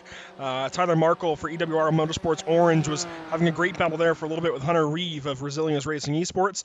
We also saw Sean Knight battling with Roy of Nightblind Racing. That was some pretty good stuff. Now we see Tyler Gilmette battling here with Dustin Burkhalter and Rocket Surgeon Racing. So great stuff through and through. We also need to welcome Joe Donahue back to the booth. It was a little bit of a break there for you, Joe, but glad to have you back to finish this one out. Yeah, it's good to be back. I got to get in a little bit of time on my fluid mechanics homework. Oh boy, what a fun time that was. And yeah, we get to close out this awesome race. It's been really exciting. I've been following while away, and everything seems to be going really well. I like that we're getting the sunset. We were just talking about that during the break. We're starting to see the temperatures are going to come down. You know, everything's going to start getting a little bit more optimal for these cars to perform a little better, because they do that when the temperature goes down a little bit. Now, obviously, this is a slow progression, but it is nice to see the sunset. It's nice to see that the 70 and the 5 car on your screen right here are still battling. Since the last time I left, they were together, and over that hour, they stayed there. Yeah, not really too much has changed. Just over the course of the break, we mentioned the battles that were going on, but overall, the standings haven't changed. As you see, 44 still leading. Swarm Racing has fallen back to 20 seconds now. And then Rocket Surgeon, which we are looking at right now, sitting in third. And Fission Sim Racing is fourth. And Whiplash Purple rounds out the top 5. Speaking of Whiplash Racing Purple, we've got a driver to talk to once more. And, well, you know what, let's actually hold off just for a moment. I want to see how this battle turns out, because they're driving by a lapped car here, and this is for third place on the racetrack. Rocket Surgeon Racing, Dustin Burkhalter still having to defend from Tyler Gilmette down into turn 4. No, that was turn 15, rather. They'll head down to, no, that was 14, wasn't it? But, yeah, it's all just kind of a conglomeration, I suppose, of twists and bends here at the back end of Sebring. They'll head down the Ullman Straight. We'll be talking to David Levine shortly, so I know David's watching. David, stand by. This battle is just too good to leave right now. We want to see how this works out, as Gilmette finally going to mount a charge to the inside here. Great stuff. He gets by Dustin Burkhalter. Yeah, these two, like you said, it's been a back and forth between these two all the way through this one. And down the inside there, just that last turn here at Sebring is a good one for passing, but it's hard to stay in front, because we've seen it that you can kind of pull an over-under move. So obviously the Fission Sim racing car was able to successfully pull off that pass without any undercuts or overcuts in response from Rocket Surgeon. But definitely don't count them out. These two have stuck together, and we know that 70 car's been fast all day long. And yeah, it's just a good pass, clean and easy from Fission Sim, but definitely wouldn't stray away from it too much, because these guys have been putting on an excellent show for us. Yeah, continuing to put on the show. You see he pulled away a little bit, but just going through the first couple of corners there, he hasn't really lost too much ground. Going into 7 now, we're gonna go into that hard braking zone. You're gonna see him brake a little bit later. Was hoping we wouldn't see anybody break loose coming into turn 7, or out of turn 7 rather. Looks like they keep that going. He's lost about a second, so he'll be working very, very hard to get that time back, to try and get back to that third spot. While that battle separates and everything else on the racetrack kind of calms down, we'll bring David in now. And David's been a great friend of us here at Pit Stop TV. And David, currently watching Tyler get a little bit squirrely there out of turn 1, heading down to 2 and 3 in this kind of, it feels like an infield portion of a race course, even though it's all just one field, I suppose. Yeah, I know Tyler and I have been kind of struggling between the two of us with our Whiplash Media 78 car, keeping the tires underneath us. I know it's kind of the same for everybody, but I guess, with this fixed setup and Tyler being more accustomed to the Porsches, to the Cayman, and me being, accustomed to Ford Mustangs and Spec Miatas, the driving styles for this setup are a little bit different than what we're used to. So we've been having a little bit of difficulty keeping the tires underneath us. So seeing Tyler get a little squirrely through the infield section, as you called it, is all too familiar sight for the day. And of course, we've talked about the differences between the Porsche and the BMW all day. Now, Tyler usually goes with the Porsche when faced with a choice between the GT4 cars, but going with the rest of the team and driving the BMW today, and I think it's clear, I think he'd be a whole lot quicker in the Porsche, but it seems like, well, at least through the corners, I think he'd be more in control, more at home, but I think at a place like Sebring, despite how important these corners are, with all the straightaway, it just goes the way of the BMW. Yeah, I definitely kind of agree with you guys on that. I think the BMW is definitely the stronger car down the straightaway. Even though that Cayman is a little bit smaller and a little bit slipperier, I think the BMWs we've seen all day. I think there was that battle between Chris Walsh and the 75 car, which was just it was. The 75 car would just yank him down the straightaway, and Chris would have to do all that he could to draft up and stick with him, and then really just had to wait for a mistake before Chris could pounce and then kind of check out, which is, like you said, it's definitely one of the bonuses of multi-car racing, just kind of seeing the differences between the two cars, even though the lap times might look relatively similar. It's, these cars get their lap times in completely different ways. Yeah, going from an all-Miata league to getting a choice between a BMW and a Porsche is certainly a big bonus here. I'd like to keep these, actually. Maybe even add the TCR to Season 2, possibly. Jason, if you're listening, this is this is a little message. But, watching you guys battle it out with everybody else, I mean, it just seems like while the Porsche and BMW, of course, come out to about the same lap time, there's a clear favorite right now with all of these straightaways. And you go to a place like, I don't know, Road Atlanta, it's going to be entirely different, where the Porsche, despite the long straightaway from 7 down to 10, the Porsche has the edge in every other corner on the racetrack. And I've seen a lot of GT4 races lately go the way of the Porsche. I'm so surprised to only see 4 of them out here. Yeah, I think, Road Atlanta, probably be pretty evenly matched for cars like these. You go to a place like Mid-Ohio or Lime Rock, or you head overseas to a place like Alton Park or something like that. I think definitely the Cayman would be where you want to be. But a big old place like Sebring, Daytona, as Tyler, hang on to it, buddy, good catch. It's definitely interesting, and I'm sure Tyler would blame that right there on not being in his favorite Cayman as opposed to my BMW. Well, I'll tell you what, the BMW certainly looks good. It's got a stark look to it. It really does. It's magnificent, honestly. It looks really, really good, really, really aggressive. And that's not to say the Porsche doesn't look good itself, but just something about that BMW looks good, looks aggressive. Now, you actually have some experience racing some BMWs in similar spec to what we've got on track today. Tell us about that. Yeah, back in 2011, 2012, I believe it was still the Grand Am Series at the time, the Continental Tire Sports Car Challenge. I was running with Bimmer World Racing in the ST class.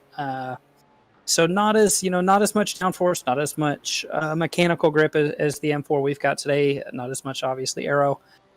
We did have ABS like we do have today, but we definitely didn't have any traction control, which is really nice. It's really nice today. You can kind of set and forget. Yeah, we're vaguely pointed out of the corner, mash the gas, the computer will figure it out for us, which is, it makes life easy, especially on one of these 6-hour races. Just to not really be worried about spinning up the tires and killing the tires, more than a place like Sebring already does. Yeah, I mean, the track isn't all that hot. It's relatively cool, at least for Sebring, Florida. Let's actually pull up the weather. I don't think we've done that all day long. It's actually a relatively fair set of weather conditions here. Track temp only at 78 degrees. Isn't that convenient for you and Tyler? A really calm day. Winds are very calm. It's been partly cloudy, I think, most of the day. I think Theo said earlier that it was a little bit cloudier in the early morning, and it's, I think, starting to pick up a few extra clouds, some haze here as we go into the evening. But while Sebring's pretty hard on tires, I think still a pretty easy day just in terms of weather. Yeah, definitely. I know one of the nice things about sim racing as opposed to real life racing is we can all sit here in our houses in the air conditioning, and it might be 95 degrees outside or 80 degrees at the racetrack, and we're sitting here in the nice cool air conditioning, which is great. But it's definitely something that we don't have to worry about here on in this iRacing Race of Remembrance today. That we don't have to worry about the motor temps as much in the tire temps. They still get there just because of this old worn out racetrack, but it is nice to not really focus on that. But I say that, and during Tyler's first stint, he had a little bit of contact with the teammate in the 78 car, and we did have to monitor our temps for the last ish half hour of Tyler's first stint. So you say it's not really a factor, and we're sitting there for a half hour going, "Oh, can we make it a half hour? Can we make it a half hour?" But thankfully, the Tucson Sound Art and permanent makeup cryo car was able to withstand that, and we're looking pretty decent with a half hour to go. Well, we are nearing 30 minutes to go in this one. David, I'll turn you over to then Joe and Trey if they have any questions for you as well. Well, David, obviously, we talk about Operation Motorsport and everything they do. I want to get your input on if you have any personal ties to the mission of what Operation Motorsports is all about. Yeah, for sure. Definitely can't say enough about these Operation Motorsports guys and everything that they do for the brave men and women in the armed forces. Not just the U.S. Service, but all of our allies across the world. We can't say enough for everything that they do for all of these servicemen and women. I have a couple friends that they've helped both at the racetrack and through the sim. I know a couple guys are definitely watching. And then I've got some friends, too, that are currently active duty, one in the Marine Corps stationed in Okinawa, and another buddy with U.S. Army in Germany. So big shout out to them. But I really just can't say enough about Operation Motorsports giving the opportunity to be in the motorsports world to these totally awesome servicemen and women. Just kind of trying to give back, and we're here today racing, obviously on Remembrance Day, in remembrance of those who have sacrificed everything for us to be able to do a race like this. But we're going to be forever thankful for those that have given their lives for us, and ones out there now protecting us so we can enjoy a Sunday drive here at the old Hendricks Field down in Sebring. Right on. I'm going to pass them forward to Trey because see if Trey has any questions to ask. You guys pretty much knocked out every point I was going to hit, and I don't really have anything for you, David. I appreciate the daylights out of you guys, and again, can't say a big enough thanks to all those men and women overseas and over here, allies or United States service that do everything for us. Really appreciate you guys, and a big thank you to everybody else that's made the sacrifice to let us do this today. I appreciate you guys. Absolutely, David. Definitely appreciate your time. And I'm sure we'll be talking a whole lot more. Thank you for representing us as well there in the 78 car. And, well, he drops out. But certainly appreciate everything that David has done for us and giving us his time there those last, 10, 15 or so minutes. Boy, it has certainly been a heck of a time here today.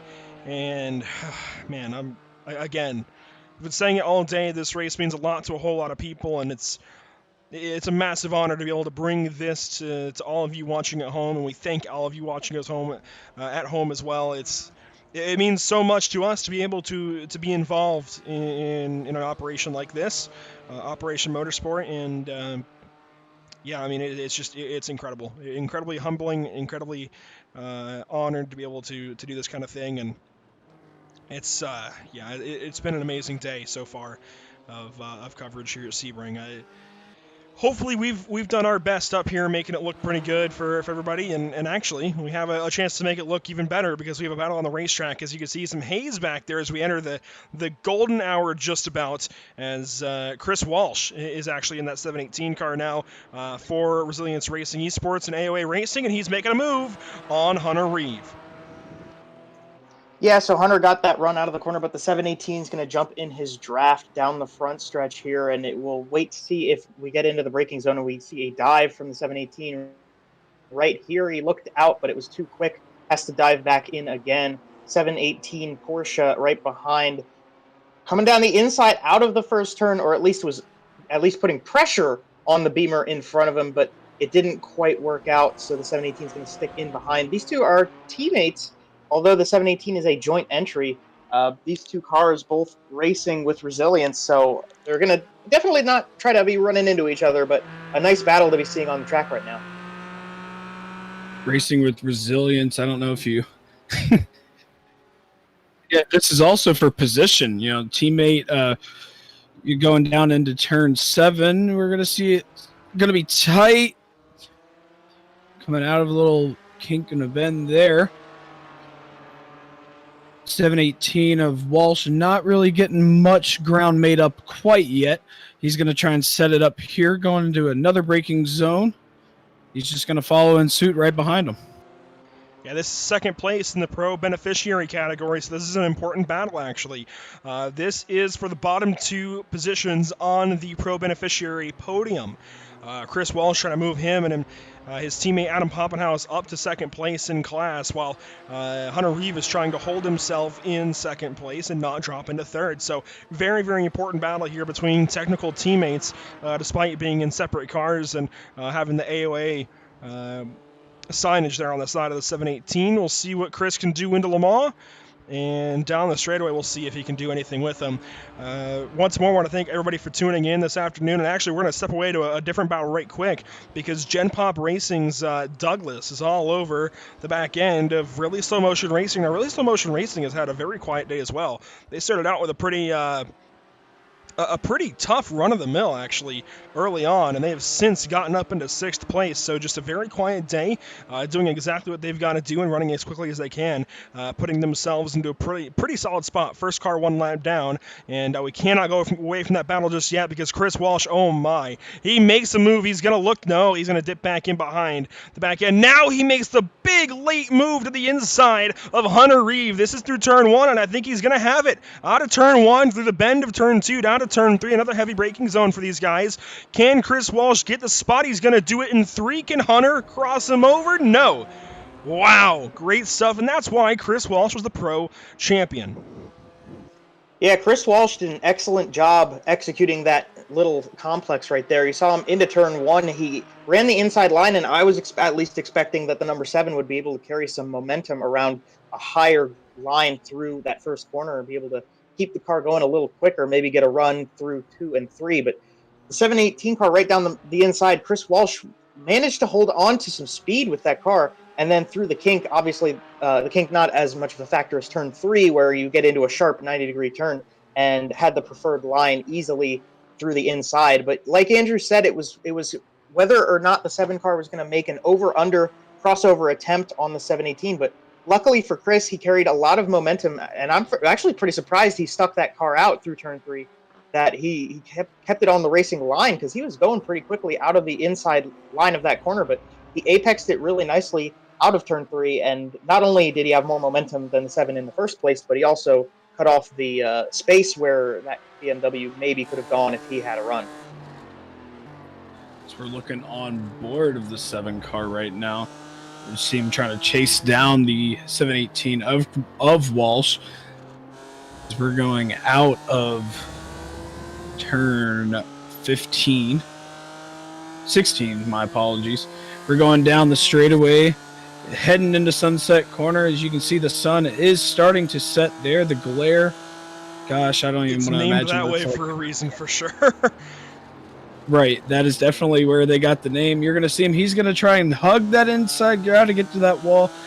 Just looks like Walsh has the better cornering there, and he's just going to surge ahead. He's going to try and use that slipstream down the front stretch across the stripe, see if he can get anything for turn 1. I don't think Hunter's got anything for him. Chris Walsh is just so good, and he was so good earlier on. I think easily the best driver on the racetrack.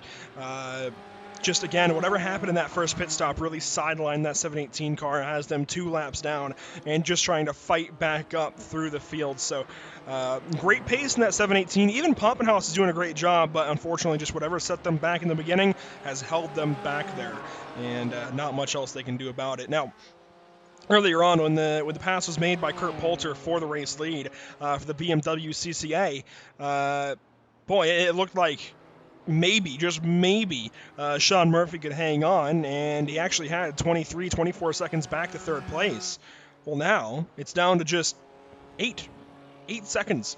And with 23 minutes to go, this could certainly keep narrowing, especially if Sean Murphy runs back into some lap traffic that holds him up here. Sean Murphy headed down the Ullman Straight, as is Tyler Gilmet. So certainly starting to narrow, and if Gilmet can continue to use lap traffic to his advantage, and if lap traffic continues to hurt Sean Murphy, this second place battle is not over.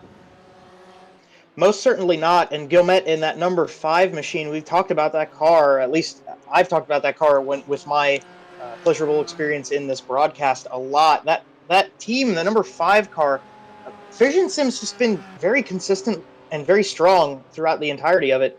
And you're seeing it right now as he's slowly trying to trek in and catch up to the Swarm Racing car, which, don't get me wrong, that number 20 machine has been fast and doing well all day, even holding onto the leads for a handful of laps over at the start of the race, and then also while I was away and Noah was here helping with this broadcast.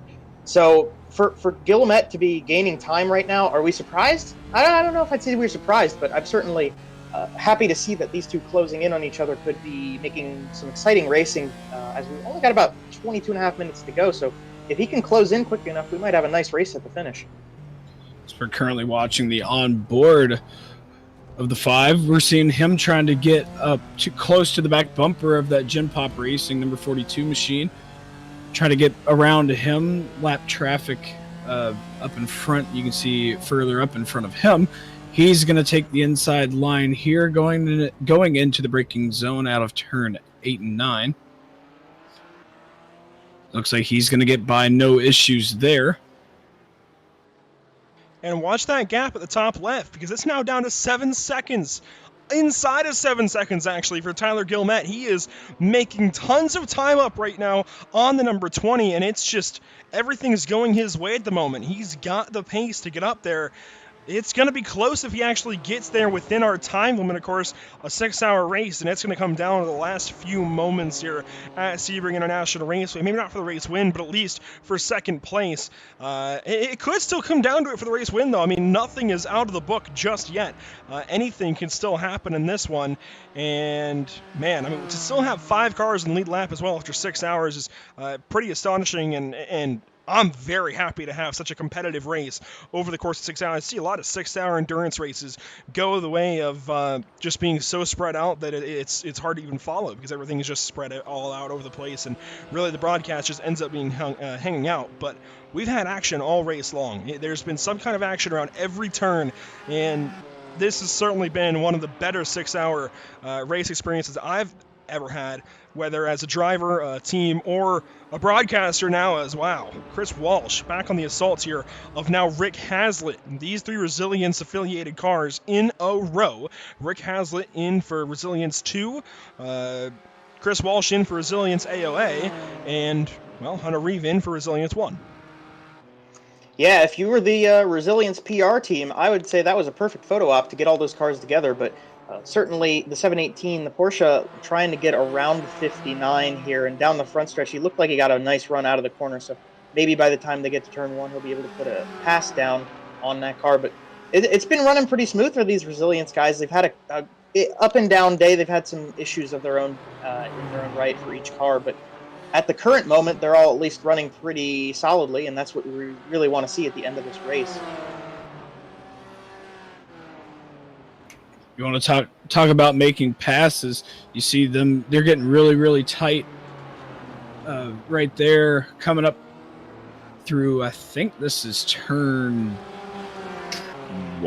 6. I'm looking at the wrong end of the racetrack here. We're coming up on turn 7 right now. There we go. These Resilience teammates, you see Walsh further up ahead. Looks like he's going to just keep surging ahead there. You know, we mentioned these Porsches definitely have the advantage in the corners rather than the straightaways, and you know, we're seeing it now, just play factor of he's just keeps surging ahead. Yeah, it's been one of the storylines all day long since the green flag dropped. How are these Porsches and BMWs going to differentiate? Because, again, the Porsche's better in corners. The BMW's better on the straightaway. Team Crashed was 3 seconds behind Swarm Racing 2, actually now goes very wide in turn 7. Looks like that gap is going to now widen back out. Meanwhile, the gap from 3rd up to 2nd place. Oh, Swarm Racing in the pit lane. This is massive for 2nd place. Swarm Racing 3. Sean Murphy down the pit lane. They've got to relinquish P2. This is killer for that team. This could take them out of the top 5 entirely. We'll see how long the pit stop is. Yeah, this is certainly not what you want to see when you are competing in a race that you come down to the last 20 minutes or so, and all your competitors are going to be running to the end, but you have to relinquish your position to come into the pits. I'm not sure if this was scheduled or unscheduled, or if something's wrong with the car, or what led to this situation unfolding that now we've got a pit stop for the number 20. But that's a tough break. That really wasn't what he needed. Even though the gap was closing very, very quickly between the 20 and the 5, that Fishin car was actually only about 5 seconds back when the 20 came into the pits. So obviously he was gaining time pretty quickly, and it would have been a nice battle to see. Not sure what happened here that the strategy just resulted in having to pit with 17 minutes to go. But yeah, you see that car came back out in 4th position on track. So luckily for the number 20 team, they will stay in the top 5. Yeah, that's not the kind of thing that you want to be stuck doing with like 15 minutes to go in your race. Yeah, luckily for them, they were only able to lose, drop back to 4th. You see further on back, Whiplash Racing Purple was, they're about 45 seconds behind them as we speak. So, I mean, they've definitely got some time to make up. They got 30 or so seconds to get to the 70 of Rocket Surgeon Racing. Watching a battle for 12th, 13th, and 14th still. Oh, actually, that's one of the EWRL cars. That was the 75. No, oh, we've got an incident between them. Oh, dear. That's one of the Resilience cars. That was Rick Hazlitt that gets turned, and that was Tyler Markle, I think? Or was that the other EWRL car? No, I think that was the 57. We'll get a look back at it here. It was the 50s. Oh, he popped the curb. Oh, no. Oh, and right in front of Swarm as well. And you can tell that was not intentional at all. He got on the binders as soon as he could. Oh, my. That is definitely not what you want to see here in the last 20 minutes. Somebody picking up some damage. That was Jesse Lamazier, I think is how we were told to pronounce it. Emerson helped us out with that earlier on. And, oh, my, I want to take another look at this one. Yeah, so Lamazier looked like he just got the corner a little. Well, he moves out of the way right here, lets the car through, but he pops the corner like Andrew said. I mean, he just ran out of racing room, and there's the track gets tight there, and when you're side by side, it's very easy to get too close together, and certainly they didn't want to run into each other like that. But the Resilience guys, and they're just trying to make passes, trying to get around the lap traffic and run clean on their own. But when the track gets tight like that, and you're trying to relinquish position to the cars who are lapping you down, and you don't want to hinder the people up at the front end, because this 57 team is further back in the order, so definitely not what he wanted to do there. But I mean, the track gets tight, and you try to be respectful and get out of the way, but you can only do so much. Yeah, definitely. The track just, even in that particular spot, it gets smaller very, very, very quick. Now we're on board with Team Crashed. We're watching.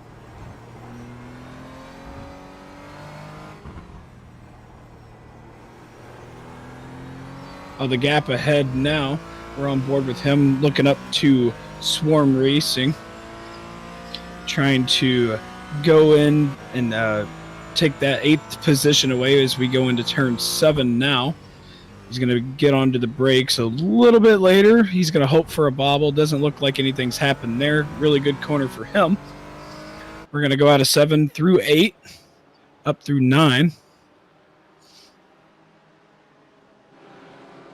And this is the battle for 8th and 9th on the racetrack. It's separated by still 1.3 seconds or so, but certainly Swarm Racing 2 not out of this just yet. They can still get past here by Team Crashed. And actually, Team Crashed is the pro beneficiary leader right now. They currently lead in that class. You see again the green markings on that race car denoting that as one of the pro beneficiary cars. So they're ninth overall, but first in their category. The next car in said category would be, I do believe, the 718, a full lap down to the number 10. So certainly, I think they've got that pretty solidly right now as Chris Walsh is down the front straight.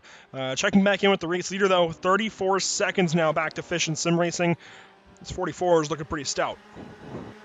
Yeah, this 44 team, they've been very solid all day long. We've been talking about how much of a gap they've held throughout the course of the race. Obviously, they had relinquished the lead for a short period of time, but have gained it back. And in fact, a 33-second, almost 34-second lead over the number 5 team right now.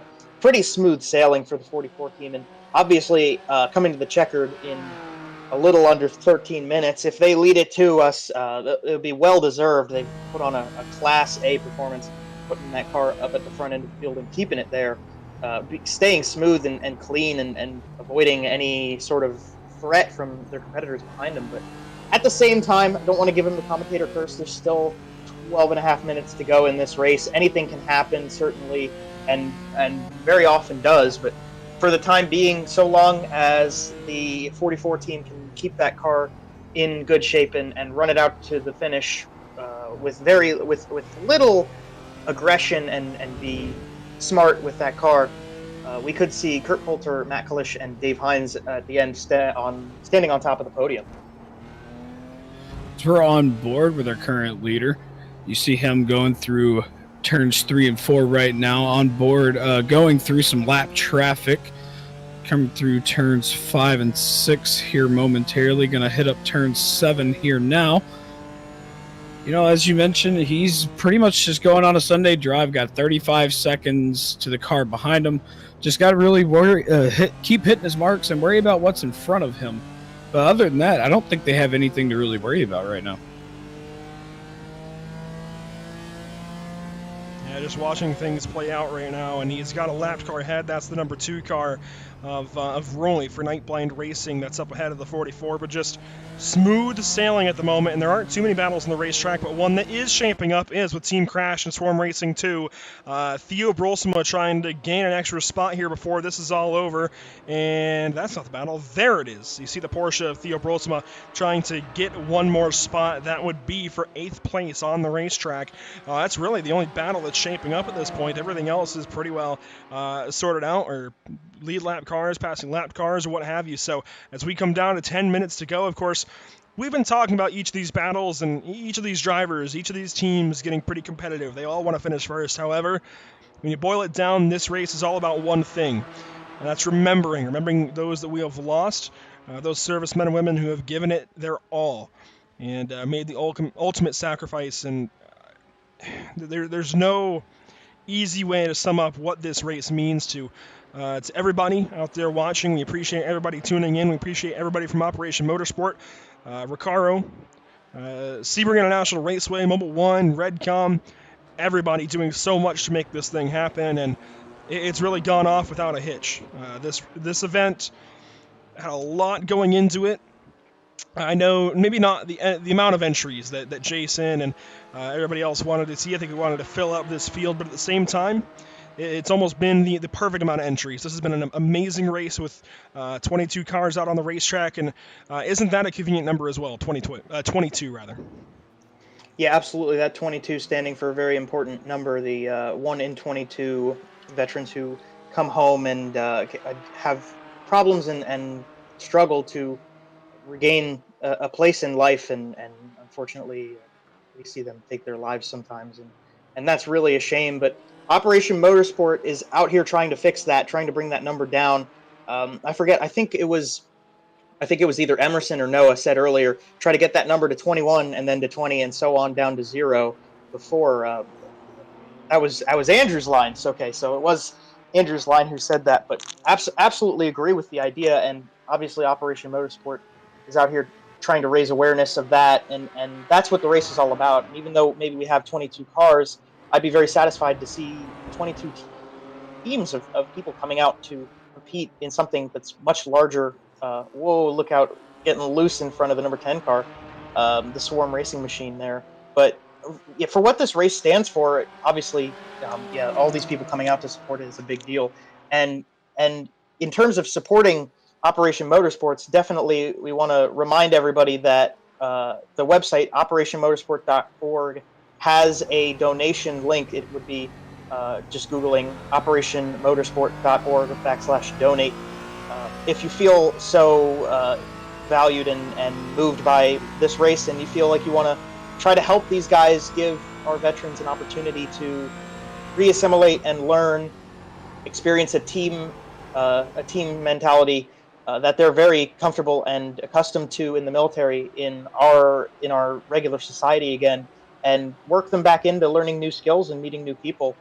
This program is very important to them, but it costs money. The whole world, everything we do costs money, and any amount that you can give to these guys would be greatly valued and greatly appreciated for them to continue giving our veterans a chance to learn, have fun, and get back into a good place in life where they can be happy and satisfied with where they are. So this whole program from Operation Motorsport's a very important and very valuable cause. This charity, obviously, giving these guys a great opportunity to have some fun and putting on a great show for us, but it's very important to our veterans, who we owe a lot to go out and risk their lives to keep our country safe.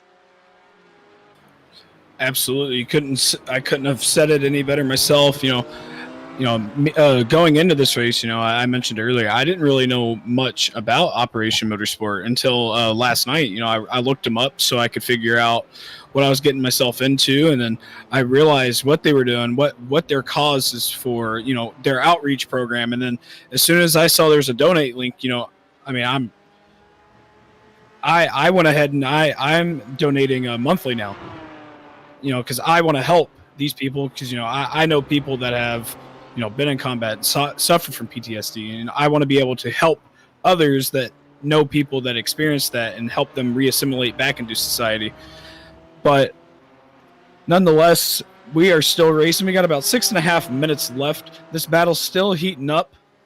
We have Team Crash still trying to run down the 987 of Swarm Racing 2. And we're coming down into Sunset Corner with about 6 minutes and 15 seconds left. Coming down the front stretch across the line. It's not a guest interview, but you see the URL down at the bottom of your screen. We invite you to go down there, even if you just check out the operationmotorsport.org website. Certainly worth it. And again, we urge you to consider at least donating to Operation Motorsport and helping them in their fight. Meanwhile, you've been watching this battle come to fruition this entire few minutes that we've been talking, and kind of wrapping up the day. The sun is setting, as you can see. The golden hour is certainly setting in here in Sebring, Florida, and a perfect time to end this race just about. We've still got 5.5 minutes to go, but here comes Theo Bralsma. He wants this spot. This is for 8th on the racetrack. Yeah, so looking on the outside, the team crashed Porsche. Ooh, he dove into that corner nice and deep to get up alongside the 987, who overshot the exit of that turn a lot, tried to dive in, took a late braking opportunity to stay in front of the 10 car and then slid up. So obviously, team crashed. That number 10 machine could have gotten around on the inside had he ran off of the turn a little better, but the 987 kind of slowed him up and blocked the line. Oh boy, he brought a lot of momentum into that turn. The 987 BMW once more much slower in the corners, but we've said that already. We know that the BMWs do not have the advantage in the turns, and that's where this number 10 team's going to have to try to get around them, because this is the part of the racetrack where the Porsches are better. So if you can get that team crash number 10 in front of the Beamer to go down the straightaways, that would be much nicer than having to try to make that pass with some straight line speed, which the Beamers have a lot more of. But if you put your car on their tail bumper like Team Crash did right there, if you can run out of this turn really nicely and get a run, I think coming through the final turn, we could see a pass.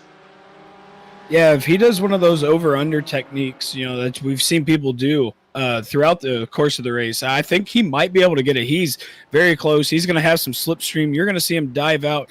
He's going to go way out here, out near the cones. And you're going to see him go straight to that wall right here on the line. Looks like he's not going to get it there.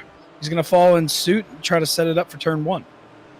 Theo Brolsma getting very aggressive now, trying to get that 8th spot on the racetrack overall for he and Team Crash. And Theo's really come into his own. He's really found himself some driving chops for sure. And he got much quicker towards the end of the Miata season that we just finished up, I think a week and a half ago at Laguna Seca. And now here at Sebring in this Porsche 718 Cayman. Boy, he is quick. Oh, and he gets it. He gets the mistake there on Swarm Racing, and he goes by for 8th place. How about that from Theo Brolsma? Pressures Campbell into a mistake. Finally gets that spot. That's got to feel good for Theo and all of Team Crash. And I know Theo is one of our fan favorites out in the chat. That's got to be good. That's got to feel good for the number 10 team. Big pass right there, and that puts him into 8th overall. And he's still just putting more and more cars between he and Chris Walsh. Even if something were to happen at this point, I think Theo's really got a good shot at bringing home not the overall, but the class win here in the pro beneficiary category. So how about that for Theo and everybody at Team Crash? I know Christopher Bailey's on that car as well. Big stuff for them.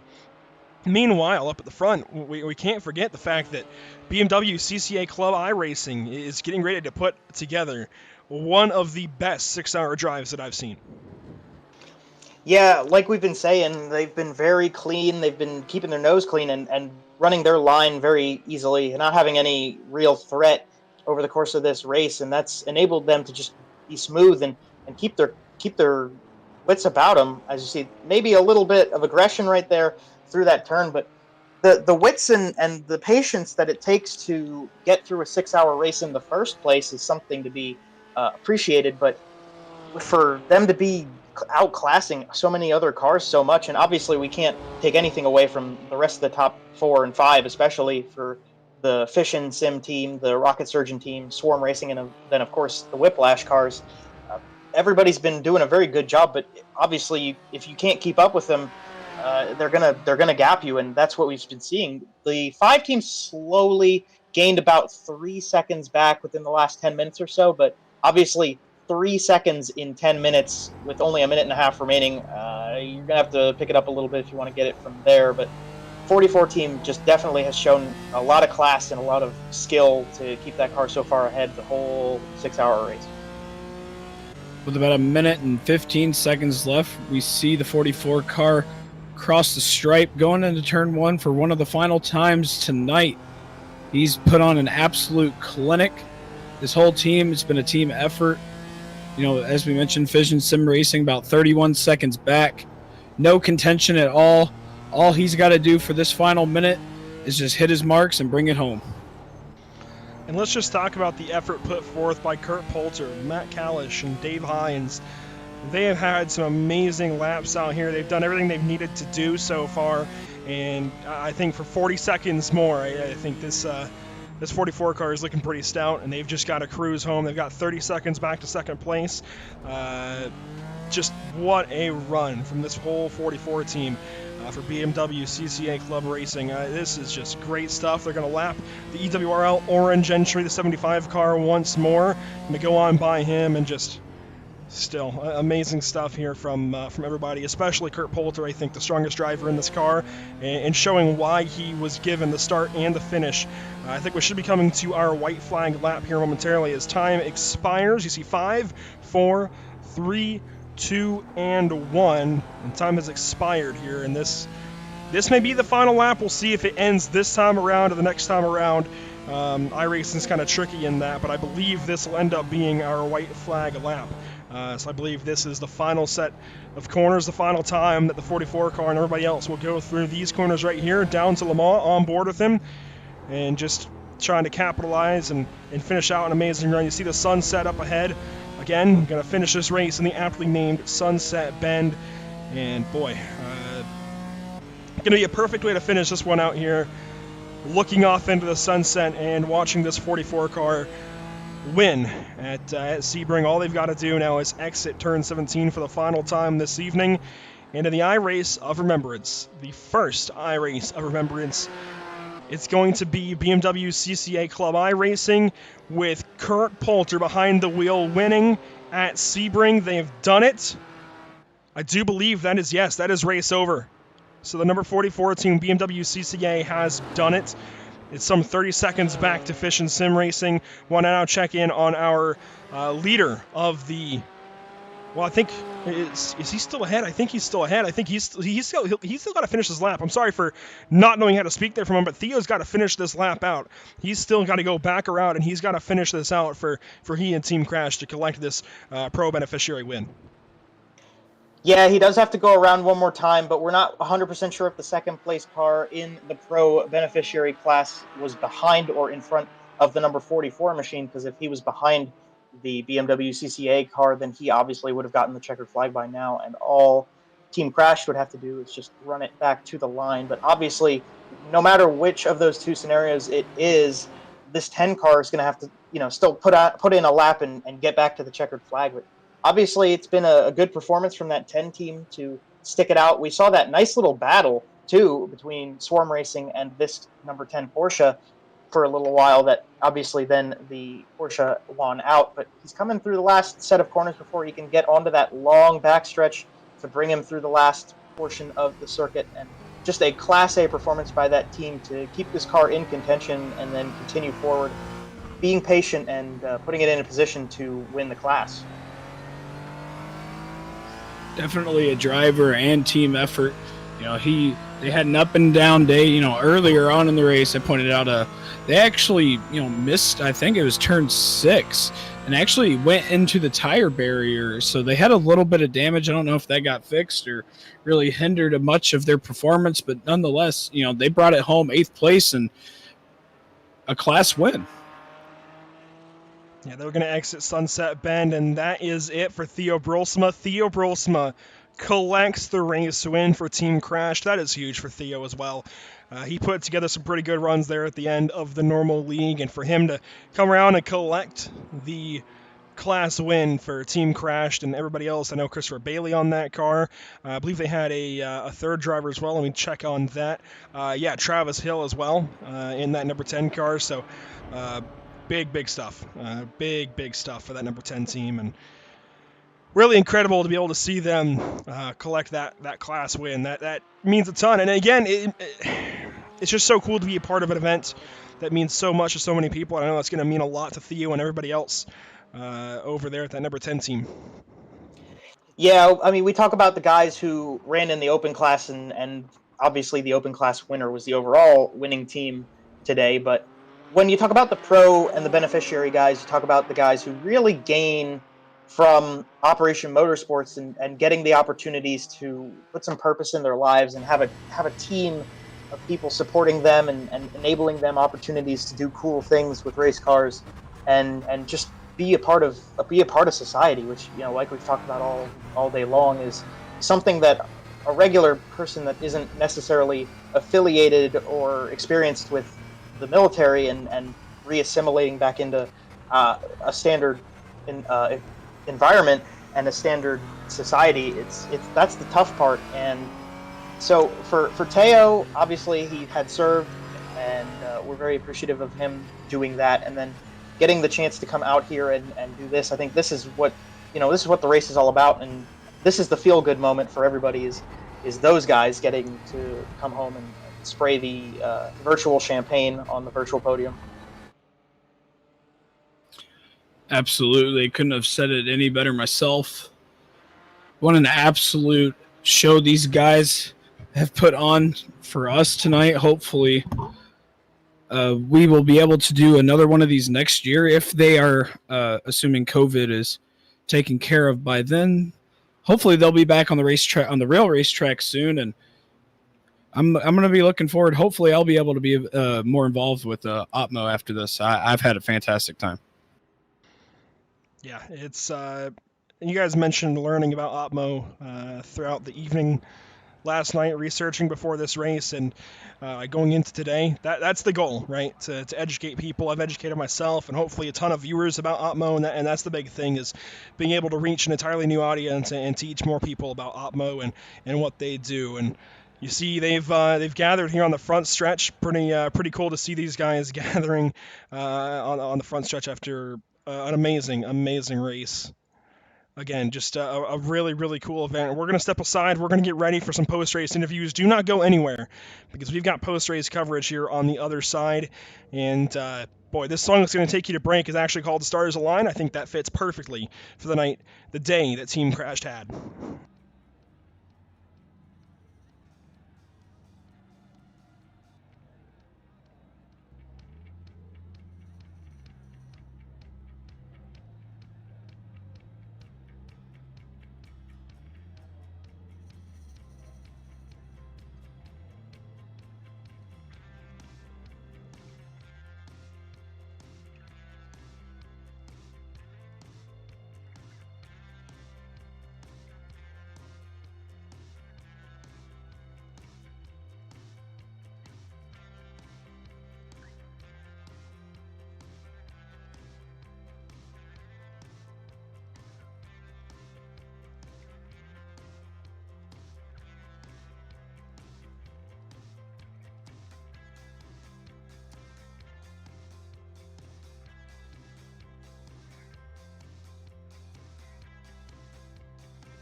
Yeah, it's just because that one you can actually adjust the actual heat level, so you just gotta be like just a little bit of heat. It's just enough to like.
On average, 22 veterans from North America commit suicide every single day.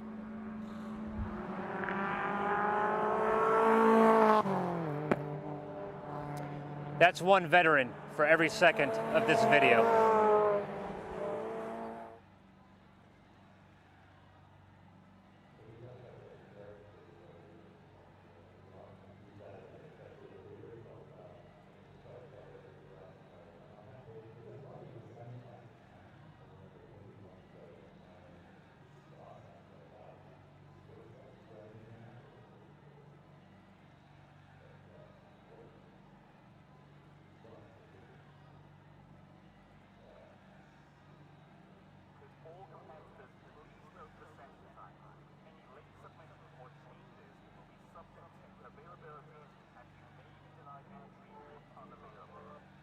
We welcome you all back to Sebring International Raceway, and we're just going to get right into our post-race coverage here and talking with each of the podium finishing teams in both categories. And without further ado, I'm just going to hand it right over to Jason Leach. Andrew, and thanks for Pit Stop TV for staying with us throughout this entire broadcast, and also for the work you did for us through our iRacing League. Ladies and gentlemen, joining us from YouTube, Twitch, Facebook, wherever you might be watching us from, thanks for joining us today on this very special occasion in our iRace of Remembrance.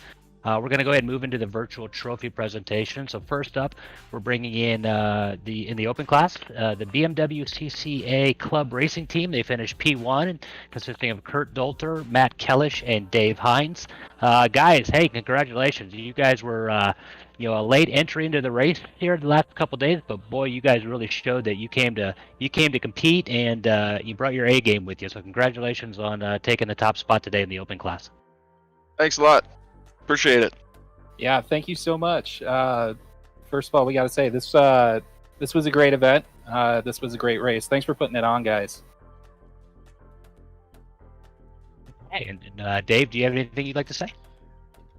Yeah, absolutely. I mean, again, thanks for putting on such an awesome event for such an important cause. We'd really like to thank Jim Anderson from BMW CCA, who kind of keyed us into this event and helped us get entered. And yeah, we had a good race today, and definitely thanks to my teammates for putting on a pretty impeccable performance. But again, just happy to be a part of this in general for such a worthy cause. No, we really appreciate it. We're very glad to have you guys join us. So definitely like to say thanks to the veterans for all they do for us to allow us to do this. Thank you to Operation Motorsports. Obviously, this has been a great event. A lot of courteous drivers.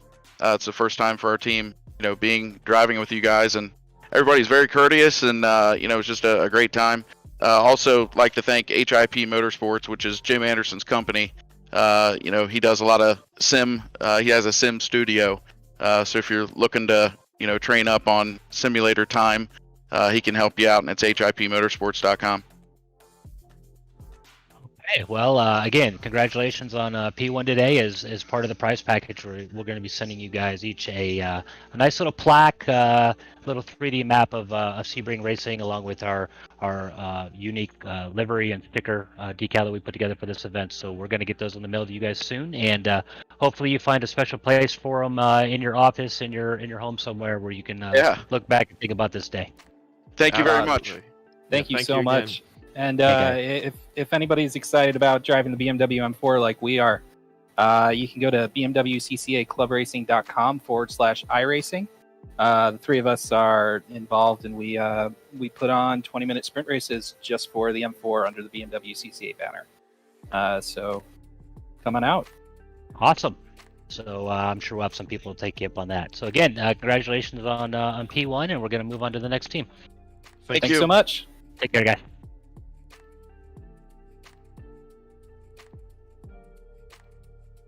Okay, so the next up we have Vision Sim Racing. So let me come down here and grab those guys. Let me find them.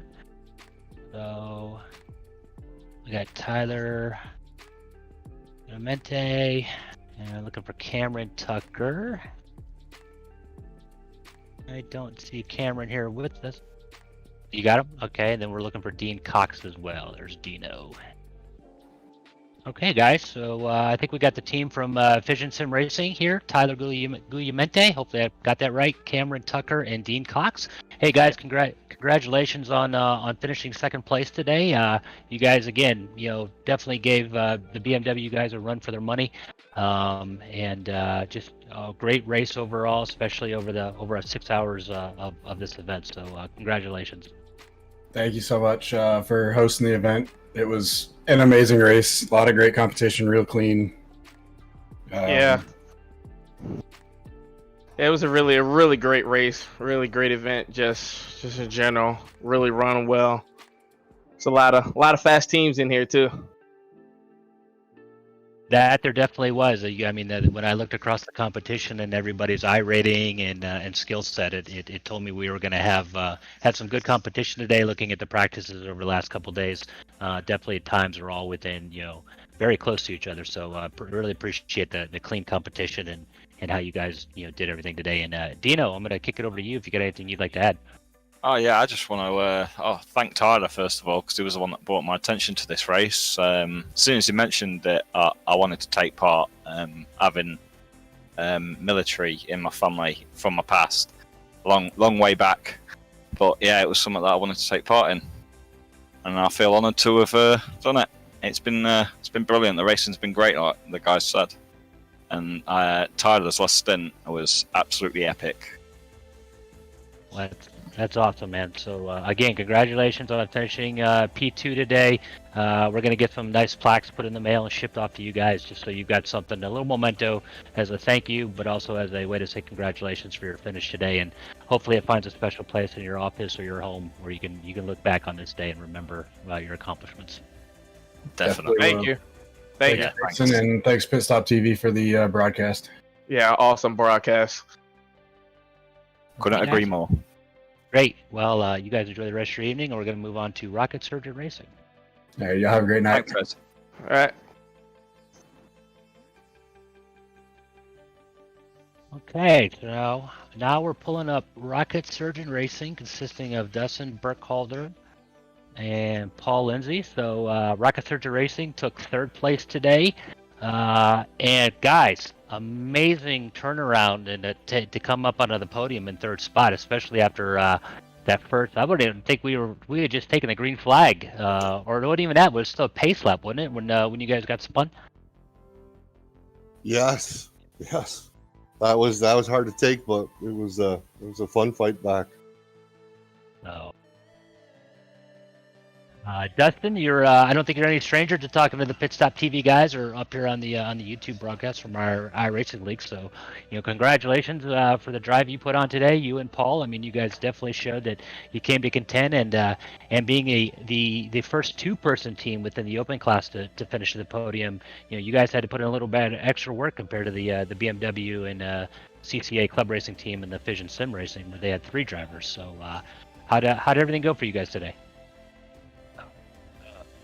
Paul's to blame for the success. He's the one who turned around dead last with like a 15-second gap to the next car and got us up to 5th, and all I really did was not lose positions. I think I gained 2 and I lost 1, so it worked out well, but Paul was definitely the MVP.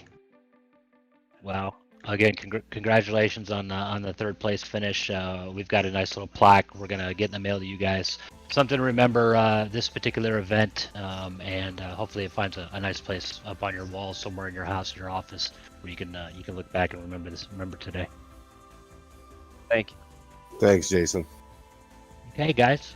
So that completes our open class. We're going to go ahead and move on to our pro beneficiary class. So for those that might just be joining us on out there on the streaming land, our pro beneficiary class, how that was divided up was those are Operation Motorsport beneficiaries or people taking part in Operation Motorsport programs. And then what we did is we partnered them with a pro-rated driver, whether it's a pro-rated kind of from an iRacing perspective or in the real world racing perspective. So the intent there was just to get them teamed up and work together and have an opportunity to co-drive even in the virtual world where that may not always be possible out in the real world. So our first team is Team Crash. So I'm pulling up Theo, I'm pulling up Chris Bailey, and there's Travis Hill. So okay, so Team Crash, P1 in the pro beneficiary class. Theo, Chris, Travis, congratulations on quite the run today, and Theo, you were really putting it down there at the end as a last stint driver. You guys put on an excellent race today. Congratulations. Thank you very much. Thank you very much. Thanks, guys. So how did talk to us about today's race? What challenges you faced, what obstacles you had to overcome. I got a little worried in the first stint because we took a little bit of damage in the opening laps, and we made the tough decision to pit for a faster pair. And when we did that, we tossed a splash of fuel in, and I think that was key because after that, we had a little bit of flexibility in when we pitted, and we could short fuel at the end, which saved us 5 seconds. And the way the race turned out, it was just enough to get us into 8th place overall, I believe. So, yeah, it ended up working out pretty good. And Chris, what did you see from your time inside the cockpit? Our goal was to keep it nice and clean for the first stint, which unfortunately didn't happen. And then, as Theo said, it kind of changed our strategy a little bit. And from that point forward, it was just trying to put our heads down, focus on getting some nice, clean, consistent laps in, and stay out of the trouble for the rest of the race. And it seemed to work out really well for us. And Travis really helped with spotting and doing our strategy as well. Gotcha. And Travis, you didn't get behind the seat today. I know you were having some sim challenges there on the internet side, but you were definitely the lead crew chief, lead spotter for the team. So talk to us about your strategy from your seat today. Like I said, these guys did all the heavy lifting. I was just hanging out, kind of walking through, throwing in my 2 cents whenever I could. But I mean, we've seen Theo developing as an engineer and planning strategies. So it's not a surprise to me that he finished the race with less than 4 liters of fuel. I think we had so well timed, a little bit of adapting early on, but I mean the guys ran really clean, did what they needed to do to get to the front. So it was all on them. They did a great job. Okay. Well, hey guys, again, congratulations on today's finish, and we're gonna have a little bit of break, but hopefully we see you guys back in the winter when the iRacing League for Operation Motorsport kicks back off. Sure, I'll be there. I will definitely be there as well. Okay, awesome. Okay, guys. Okay, the next thing we're going to do is we're going to pull up our P2 positions. So that was Resilience Racing Esports and AOA Racing. So that was Chris Walsh and Adam Poppenhaus. So Chris, Adam, hey, congratulations on reaching the podium today in P2. You guys, I know you guys qualified on the pole. Ran into a little bit of a challenge there in the pits, but you guys made a heck of a comeback to take P2 here inside the pro beneficiary class. So talk to us about your day. Yeah, no, it was good. Got lucky and was able to put down pole by like 0.03 of a second. I think it was really tight, and then just maintain the front lead. We didn't get a lot of practice in, so we didn't really have a good. I'll take the ownership on that one. Just didn't communicate how pit stops go, and there was some confusion on a little bit of a simism that we sat in the pits longer than we needed to, just of our own doing. So nothing just happens. So we tried to make up the ground, and just happy to keep it clean. We actually ran the last 2.5 hours with 14 out of 15 incident points, trying to go fast and also not get a penalty. So it was a very challenging race for us. Awesome. And Adam, anything you'd like to add? Oh yeah, it was Chris definitely set the standard quick, and it was. I'm happy that we finished as strong as we did. Definitely there was a lack of preparation here, but it was an outstanding race, and everything stayed clean, and it could have been a lot worse. I do feel a little guilty for my mistake, but I was waiting for somebody to tell me to go. So I was just sitting there. It's a little disappointing, definitely a learning situation, but Chris is such a great teammate, and I couldn't be happier. Well, awesome. So again, guys, congratulations on P2. Again, like the Open guys, we've got a nice little plaque we're going to get in the mail to you guys, and hopefully it finds a special place on the wall in your house or in your office where you can look back and remember this, and hopefully we'll see you guys too in January when we kick off our Operation Motorsport iRacing League Season 2. Awesome. Absolutely. Thank you. You guys have a Okay. good Cheers, evening. guys.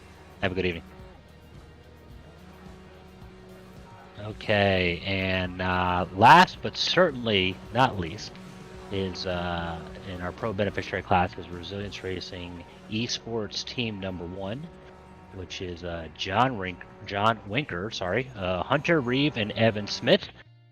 John and Hunter being the beneficiary side, and then Evan being the pro side here. So hey guys, congratulations on taking the third spot on the podium today. You guys definitely fought hard across those 6 hours, and just if you can, just kind of tell us about your day, the challenges you faced, and how you overcame them. Yeah, thanks, Jason. Yeah, I mean, I think we had a pretty good race. I think we had one incident early on that resulted in us losing a few positions, but I think Hunter really showed up and put down some fast laps and made up some really good spots for us, and ultimately ended up with the third place.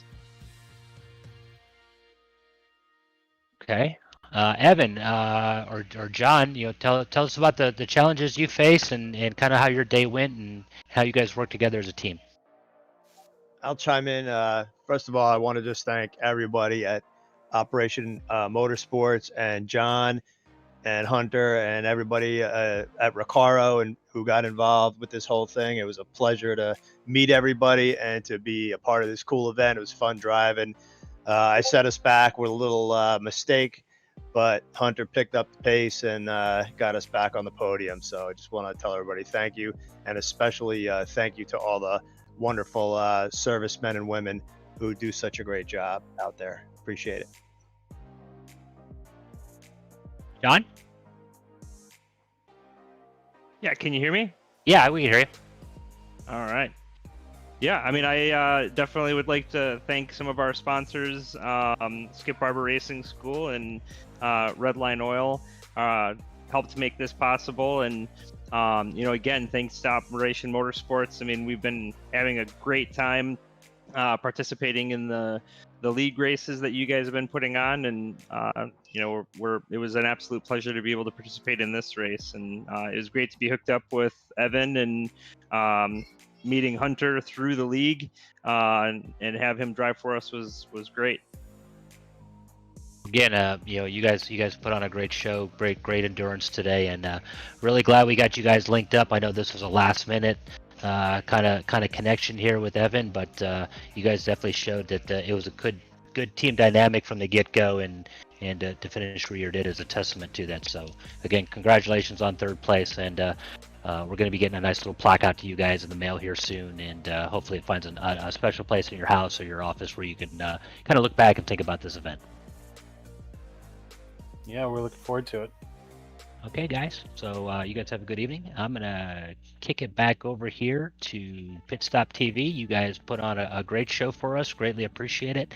And thank you for everything you've done for us this year. And we're looking forward to the future and the partnership of what comes next. Absolutely. Don't go anywhere yet, Jason. It seems like Okay. you really took care of all the driver interviews here, so we'll just talk with you a little bit and kind of close things out, man. How did everything look from your point of view? I know you were kind of doing race control. You were coordinating a lot of interviews with us. How was your day for the iRace of Remembrance? Yeah, so today was a great day. This is the first time Operation Motorsport. Well, let's be honest. Operation Motorsport's kind of new to the iRacing scene.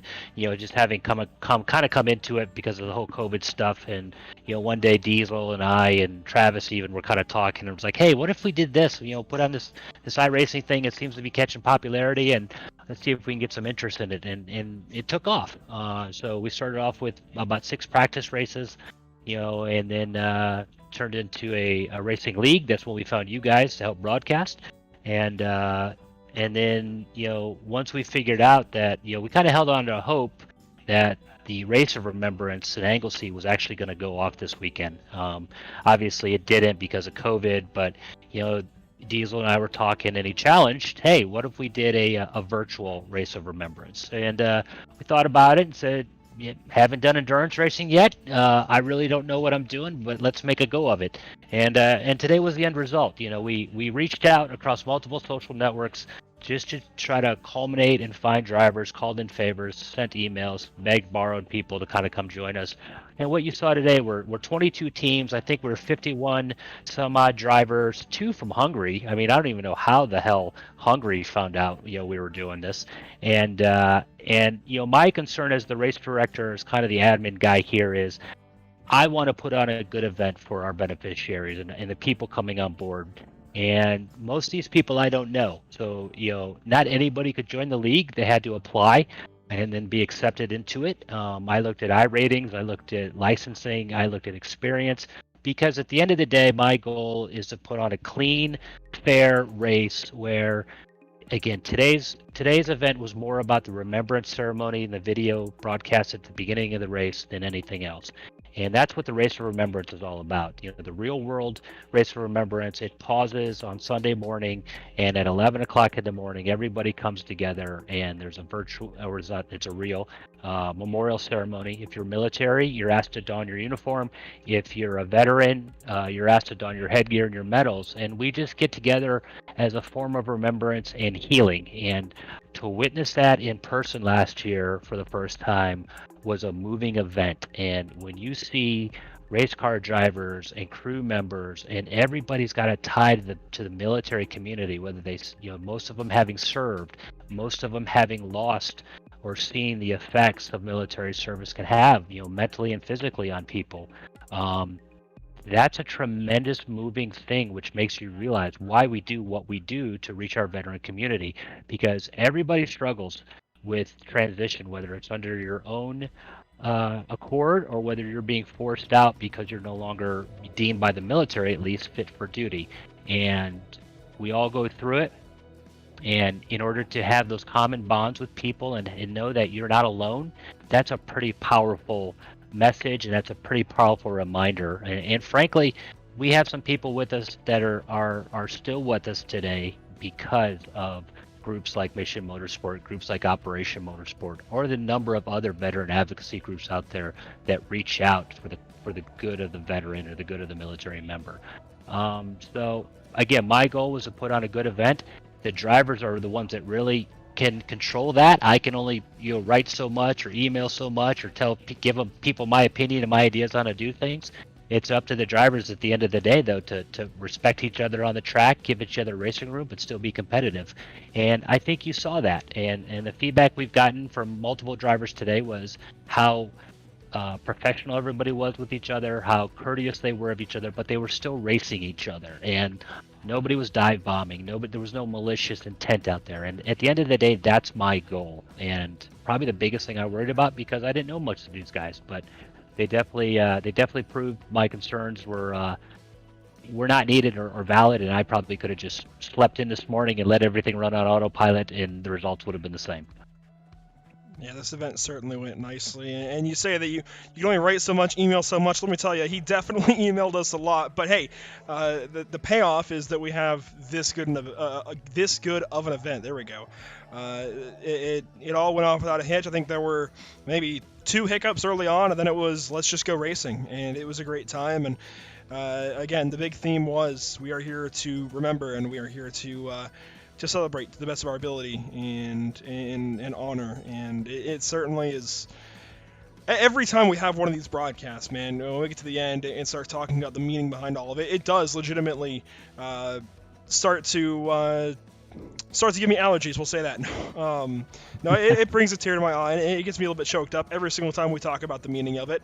This stuff means a lot to a lot of people, especially this event in particular, the iRace of Remembrance. We talked about it earlier on, what it means to some people that weren't able to get out to Anglesey Circuit this year. I mean, it's big, and to just be a little piece of that puzzle is really important to us. It means a lot to us, and we're all looking forward to seeing where the future may take us with this kind of deal as well. And yeah, and you know, and you talk about real quick, just to share a little story for people out there that are watching. You know, one of the things, and nobody knows this, is one of our hiccups this morning was one of our teams, one of the drivers, beneficiary drivers, couldn't register.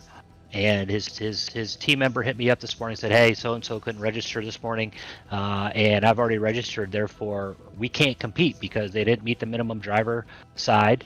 So we went back and forth a little bit, and the decision was, hey, we're going to cancel the current iRacing session. Everybody was just starting to finish up practice. We're getting ready to go into qualifying. We're going to rebuild the session. And we did that, and then, you know, through my own, not paying attention to detail as much as I should be, forgot to expand the number from 10 teams to 22. Therefore, only 10 teams could join, so we had to rebuild the session a third time within a matter of a couple of minutes, and then get everybody in, get everybody qualified. And one of those teams that initially may not have been racing today ended up getting on the podium. So it's that. And we preach it, the same things that exist in military operations, no matter how much you practice, no matter how much you plan. Murphy's going to throw a curveball at you that morning or during that mission you weren't ready for, and you got to overcome and adapt to continue carrying on.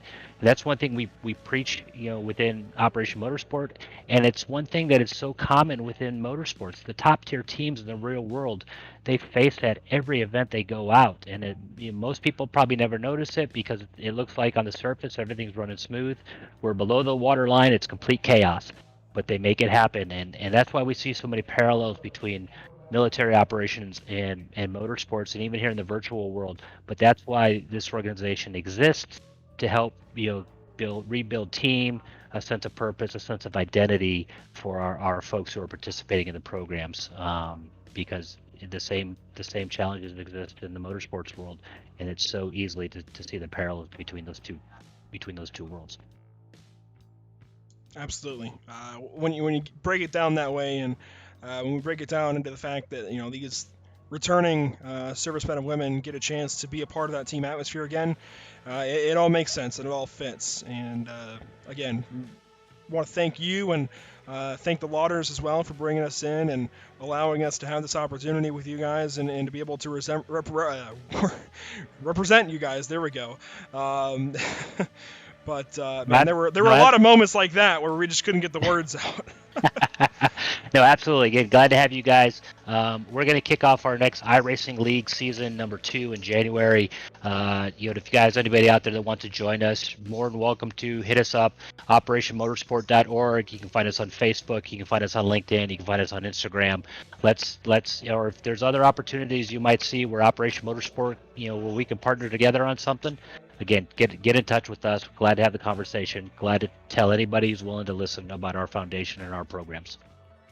By all means, I think more of this right here, more of these events. This has really been a big thing today. And, my 2 commentators that are still here with us, and even Noah and Emerson and Trey doing social media all day, we all really enjoyed being a part of it. And the big thing that stood out to me was Joe and Trey talking about how they've learned so much about Operation Motorsport in just the last 24 hours or so. And we had talked about it multiple times throughout the season, Jason, that the big thing was to educate new people about Operation Motorsport. Obviously, that's the reason anybody partners with somebody who can, send their name out there, of course. But to be able to introduce anybody to Operation Motorsport is a really cool opportunity, and it really means a lot. Thanks, guys. I really appreciate it, and thanks for having me up in the booth today. Absolutely, Jason. Thanks for your time and all your hard work and everybody else's hard work going into this. With that, I do want to bring Joe and Trey back into things and want to go down our race results, and I'll just hand it right over to you, Joe. Right on. Well, we'll pull that up for you. You can see 107 laps led for first place, the number 44 BMW CCA Club iRacing team. We talked to them, just great performance all day long from that group, and very impressive stuff. The number 5 Fish and Sim Racing BMW pulled a second place performance off, and we talked about their strength throughout the course of the race as well. So obviously they earned their second place position. And the Rocket Surgeon Racing team, the number 70 BMW finishing third, also earned their position. We've talked about the pre-race miscue and having to fight their way back up from the literal tail end of the field. So for them to come home on the podium, very impressive as well. The number 20 Swarm Racing, a number 3 entry, that was the story at the end of the race, coming into the pit lane from second place and relinquishing their podium position, but still finishing on the lead lap and in fourth place. Very impressive stuff. Fifth place on the order, the number 78 Whiplash Racing Purple team, 1 lap down, but still in the top 5. Good stuff from them as well. The number 5, really slow motion, 105, my apologies, really slow motion racing team, fought their way up slowly, consistent and quiet over the course of the race, but ended up 6th place. Good stuff from them. And in 7th place, the number 42 Porsche, that is Gen Pop Racing, showed some strength throughout the course of the race and got home 7th place. 8th position, Team Crash to the number 10 Porsche, is the pro/beneficiary class victor, 1 lap behind the overall winner, and that Porsche put on a great performance at the end to fight alongside the Swarm Racing 2, number 987, who came home in 9th place. They were fighting it out at the end, and it ended up being the number 10 coming out on top of those two, but still a great performance to get the top 10 from the number 987. The number 77 Whiplash Racing Aqua BMW rounded out your top 10, so Whiplash been getting both of their cars into the top 10. And Trey, I'll go ahead and pass it on to you for 11th spot. Finishing 11th, we have Swarm Racing 1. Finishing 12th, we had the 718 of Resilience Racing and AOA Racing alliance there. We saw them up front, and with that, as they mentioned, the issue in pit road kind of put them further on back, but they finished on the podium nonetheless. Resilience Racing Esports 1 finishes in 13th. Resilience Racing Esports 2 finishes in 14th, so pretty cool to see all 3 of the Resilience teams right there, right behind each other. Night Blind Racing finishes 15th. S&S Motorsports in 16th. Tooth Autosport, finishes 17th. Lestock Racing in 18th. EWR Motorsport Orange finishes 19th. And Resilience Racing Esports 3, 20th. And to round out the rest of the field, we have EWR Motorsport Silver in 21st and C3 Racing in 22nd. Once again, just want to thank everybody for tuning in. Want to thank everybody for everyone's efforts going into the Operation eMotorsport iRacing League, going into this event, the iRace of Remembrance. It's certainly been a long day, and we'll cap it off here in just a moment. But first, of course, we have to thank, once again, everybody involved. Recaro Automotive performance seats are more than just a set of components.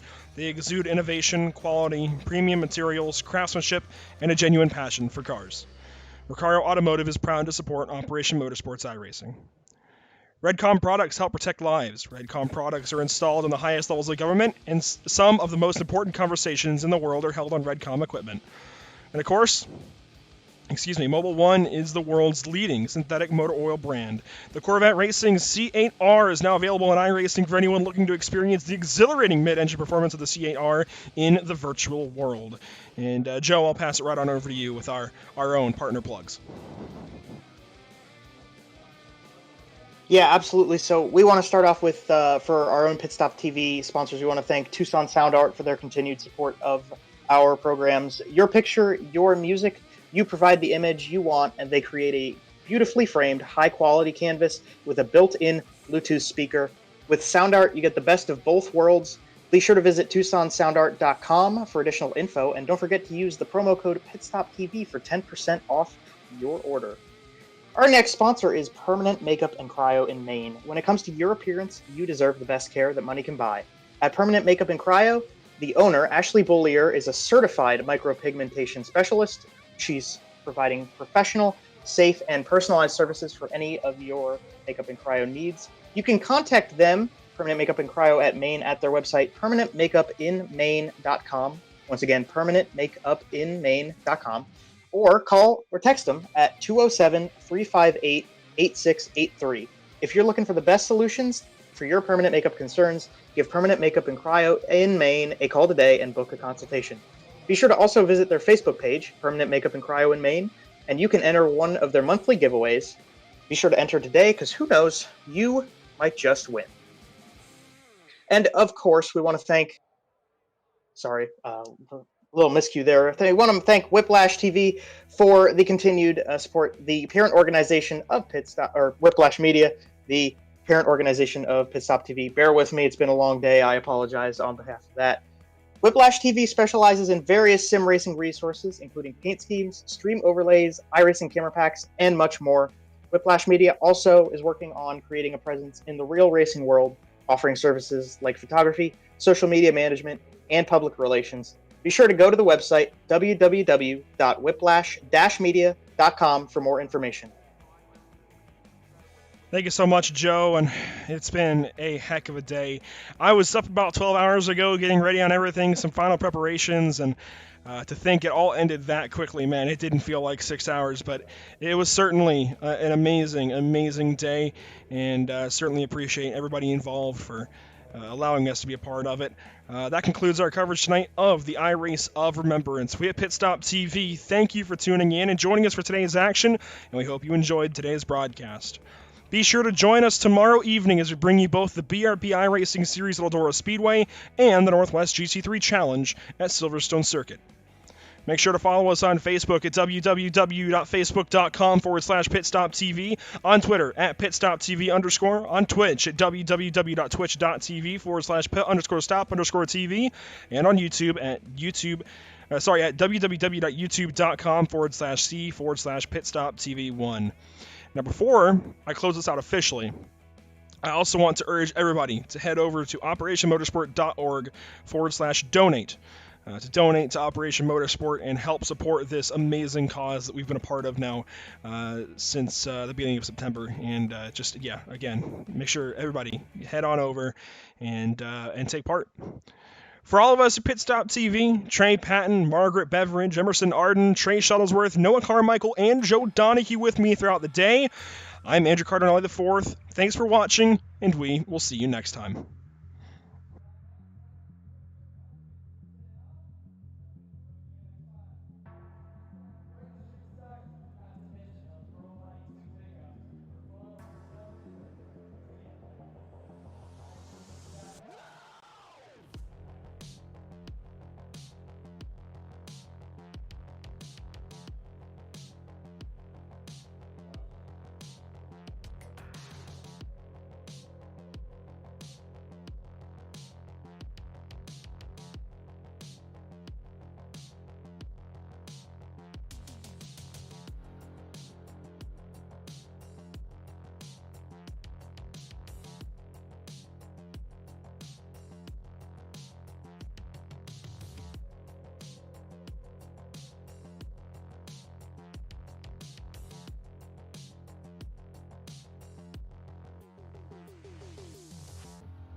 Sound art is a product that is a speaker and it's art. We combine it together and we call it sound art. What makes it so unique that any picture can be your speaker? Sound art gives you the high quality sound without the ugly speaker. This isn't a picture with a speaker, the picture is the speaker. Just imagine your wedding picture uploaded onto a canvas and now it's speaking 10,000 tunes. I mean, it's a very cool concept. What we like so much about it that you can take anything that means something very special to you, upload it on the canvas, have it hanging up in your room, your balcony, wherever you want to put it, and now it's a speaker. I mean, how cool is that? It's something that we have that and no one has. No one has this product. It's just a great gift to give anybody. It's just a neat concept. Around here we say, art never sounded so good.